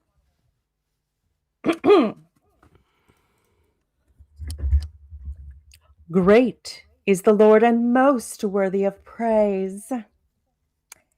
In the city of our God, his holy mountain, it is beautiful in its loftiness, the joy of the whole earth. Like the utmost heights of Zaphon is Mount Zion. The city of the great king. God is in her citadels. He has shown himself to be her fortress. When the kings joined forces, when they advanced together, they saw her and were astounded. They fled in terror. Trembling seized them there, pain like that of a woman in labor. You destroyed them like ships of Tarshish, shattered by an east wind. As we have heard, so have we seen. In the city of the Lord Almighty, in the city of our God, God makes her secure forever. Within your temple, O God, we meditate on your unfailing love. Like your name, O God. Your praise reaches to the ends of the earth. Your right hand is filled with righteousness. Mount Zion rejoices. The villages of Judah are glad because of your judgments. Walk about Zion, go around her, count her towers, consider well her ramparts, view her citadels, that you may tell of them to the next generation. For this God is our God forever and ever, and he will be our guide, even to the end.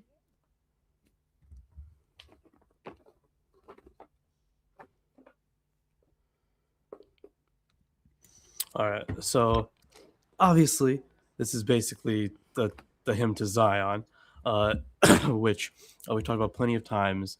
It's the holy city. It's where God's presence is. This is where he sets his throne. This is his chosen city. And the most interesting part that I found about this, now of course they're personifying Zion a lot here, which is not like uncommon. They do that with cities. Like they talk about in what was it, verse 11, yeah, let Mount Zion be glad. But I think that in verse 2, when it talks about Mount Zion being in the it's in Safon. Yeah. The summit of Safon. Right. So what's the word there in Hebrew?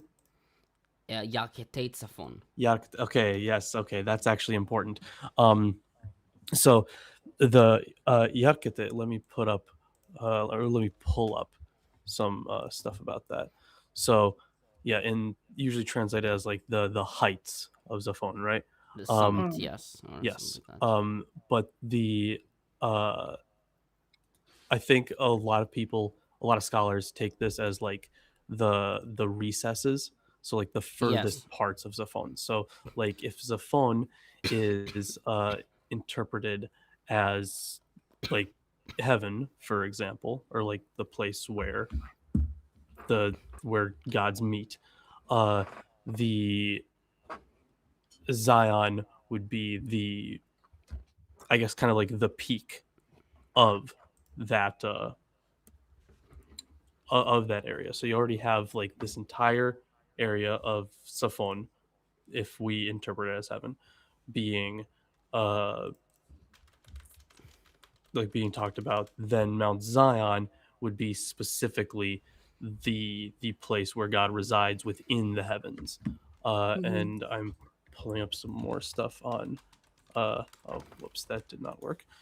Some more stuff on Yarkate. Yeah, because in like there are other passages where this appears, right? Like in 2 Kings 19:23, the heights of the mountains to the far recesses of Lebanon, for example. It's all encompassing is what's really happening. So Zion would be perhaps like a part of the greater heavens. Yeah, it's also when talking about the sea, it's talking of like Yarkate would be the flanks of the sea, the ends of the sea. Yeah. That's a common image where the one holy mountain, whichever one it was for whichever group, is sticking up and touching heaven, and then God reaches at that point. It's like the touch point between the two. But Jerusalem is in the mountains, is it not? Yeah, it would be it's a high hill. Yeah. Right? I don't know if you consider a mountain. No, a high hill. I mean, mountains are a comparative term. Yeah. Not everybody gets to live near the Rockies, but when you look at that, I think it's definitely around like 400. Okay. Yeah, I mean the whole area is I think it's high, about but 400 above sea level. I've heard of people, sort of set up the image of, back in the day, because of course all your traveling would have been by foot and with animals, just long treks, and coming over the mountains, traveling, you're probably very tired and parched and it's hot. And then you crest a hill and you see this beautiful city, and, maybe the palace and the temple would at least have some element of white stone or bronze or something that looked like gold in the in the evening sun as you're coming in, and there's this beautiful moment of, oh, here it is, the city, and then you say a prayer for the peace of Jerusalem or what have you. I don't know, how accurate is that, or is that just Christian fantasizing? Maybe. Sorry, Isaac? And I was wrong. It's more like 760 meters above sea level, not 400. Oh, okay. I think it's a high 400 altitude. is like the drop. Yeah, I'm trying to remember where 400 was. Yeah, it's pretty high, and then and then you got the Dead Sea isn't that far away, so the slope And that's down quite low. All right, so like yeah, where there's the Dead Sea definitely is, some like, climbs there. yeah, it's like Old below mountains. sea level. Yeah. All right, I respect it. You were asking like what's the impact on people like when they see the city? Yeah, was that just weird Christian fantasizing that I was told about people traveling to Jerusalem, and when they see the city, saying the prayer for the peace of Jerusalem or what have you? Yeah, I think that's a Jewish thing as well. Okay. especially back in the day. I think there's a Hmm. painting or something Yeah. of like people. It's like a painting. I don't remember a painting, like a drawing of someone visiting the land in like the 1800s or 1700s, Mm-hmm. and it's like showing like pilgrims on the road to Jerusalem, and they're stopped and they're praying. Yeah. I mean, and it was supposed to be, at least at some Mark Twain? points, I don't a pilgrimage that, even if you lived far away from the temple, you should still come once a year. And, everyone says next year in Yeah, yeah. Jerusalem.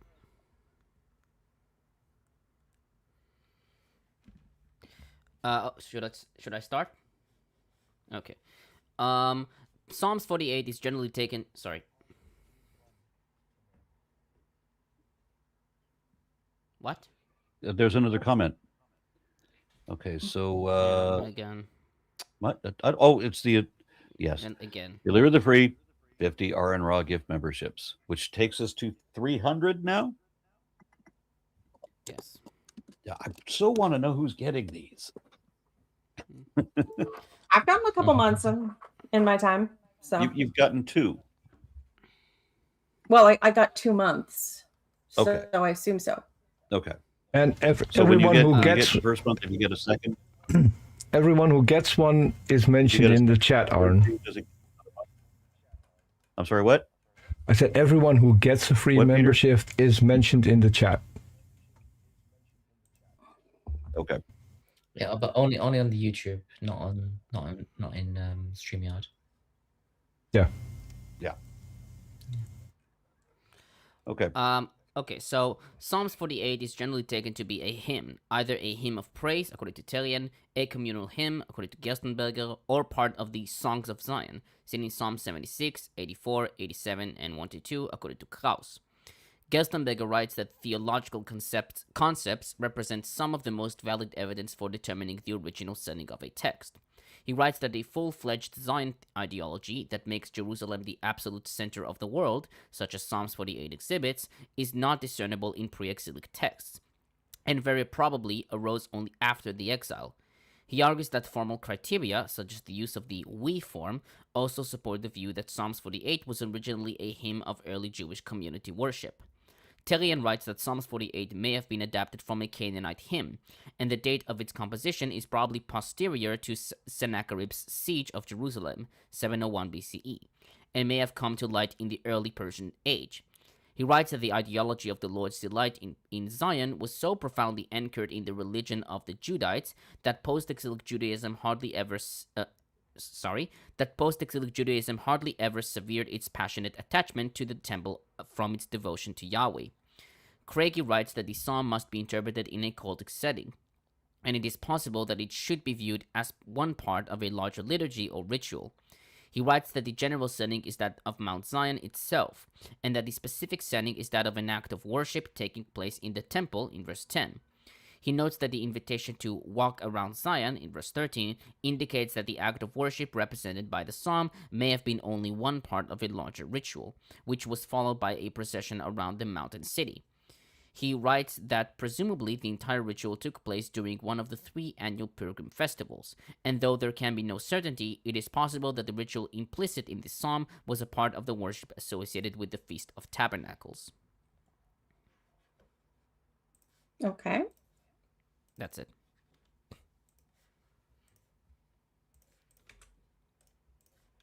So that's the. Do I have another comment in here? Okay, no, I don't. Doesn't look like it. So on that note, so the next one's 49. Yes.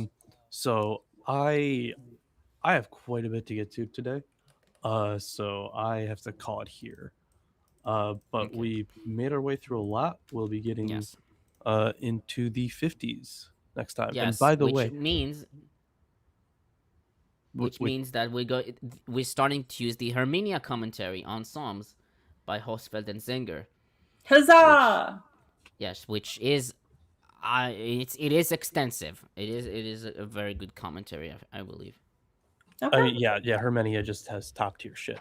And So the what's actually really funny about these next ones from 50 to, what is that, 100, I think,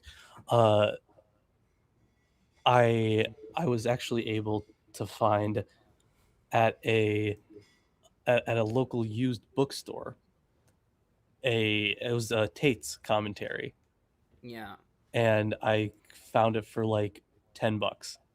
Wow. No way. What I a know, fucking steal. fucking right. The used bookstore is crazy. So when I went in there, I was like looking for any commentaries that they would have had, and they had a whole section of commentaries. They had like 8 commentaries or something, 7 or 8 commentaries from what's it called? The International Commentary, the new International Commentary series. Yeah, NICOT, yes. yeah. So it was that and NT. Then on the New Testament as well as the Old Testament. So they were selling all of them for like $10, and I was like, I'm getting these. I'm just taking all of your commentaries. I don't care. I think one of the commentaries that they had, I already had, but I didn't care because I'm like, I'm getting this for this super cheap price. So it was Hell yeah. it was fucking awesome. I was like a kid in a candy store, and it was fucking phenomenal.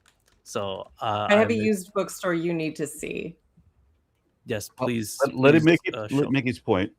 Yeah, well, my point was that I was just very happy to find a whole bunch of commentaries for very cheap, and so I'll be using at least a hard copy, physical copy version of Tate's, because I do have Craigie's, but it's a PDF. I just like the physical copies more. So I hear that. Yeah, Absolutely. Yeah, very excited for that. Okay, so with, I'm guessing, nothing else to say, we must well, you know what? Quickly stop the show and yeah, promptly. Well, you know what?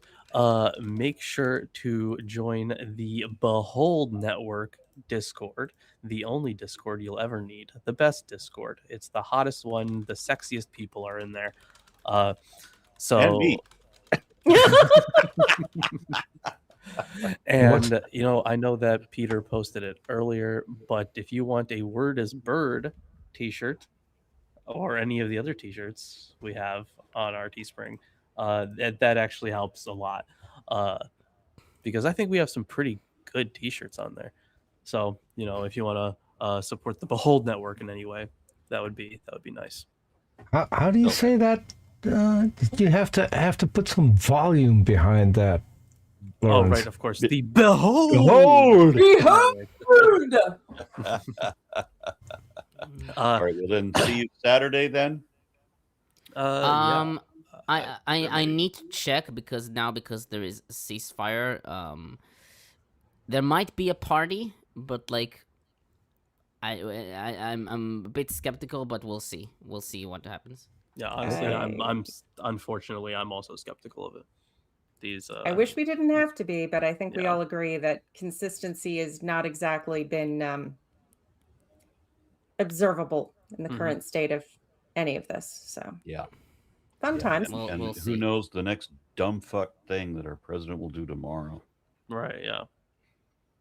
I don't even think I could start a betting book anymore. Like, it's so far past what you could even come up with for ridiculous bets. Yep. Like Trump saying praise be to Allah was not on my fucking radar at all. It was so far from anything I anticipated. But it was on some betting website, wasn't it? No. Okay. All right. Let's close it up. We might meet again on Saturday. Where else? When else if not? And you will have to read the last message in chat. Okay. Next Alira week, the Free sent 50 RN Raw gift memberships. Is that 350? 350. Yeah, I think so. That's crazy. Wow. Yes. We're just going to have to keep a separate Alira account and just mark it down. And then at the end of then we can. Yeah. Okay. Awesome. Okay. How do I not remember Turkish lira and Alira? Turkish lira from Alira. How do I not? Why is it hard for me to remember? Okay. All right. Love you all. Tamer. Wait. If we don't meet on Saturday, Wednesday. when else? Tuesday, Wednesday, Wednesday next week, because Tuesday I have something. Wednesday. You going for Wednesday, Tomer? Wednesday, yes. Wednesday, Lawrence. Well, Wednesday should be. The 15th. Yeah, that should be fine. Okay. I have an appointment I might have to move, but I'm pretty sure I could make it work. Okay. Very good. If we don't meet up on Saturday. Yes. Yes. Okay. All right. See you then. Yeah. Bye, everybody.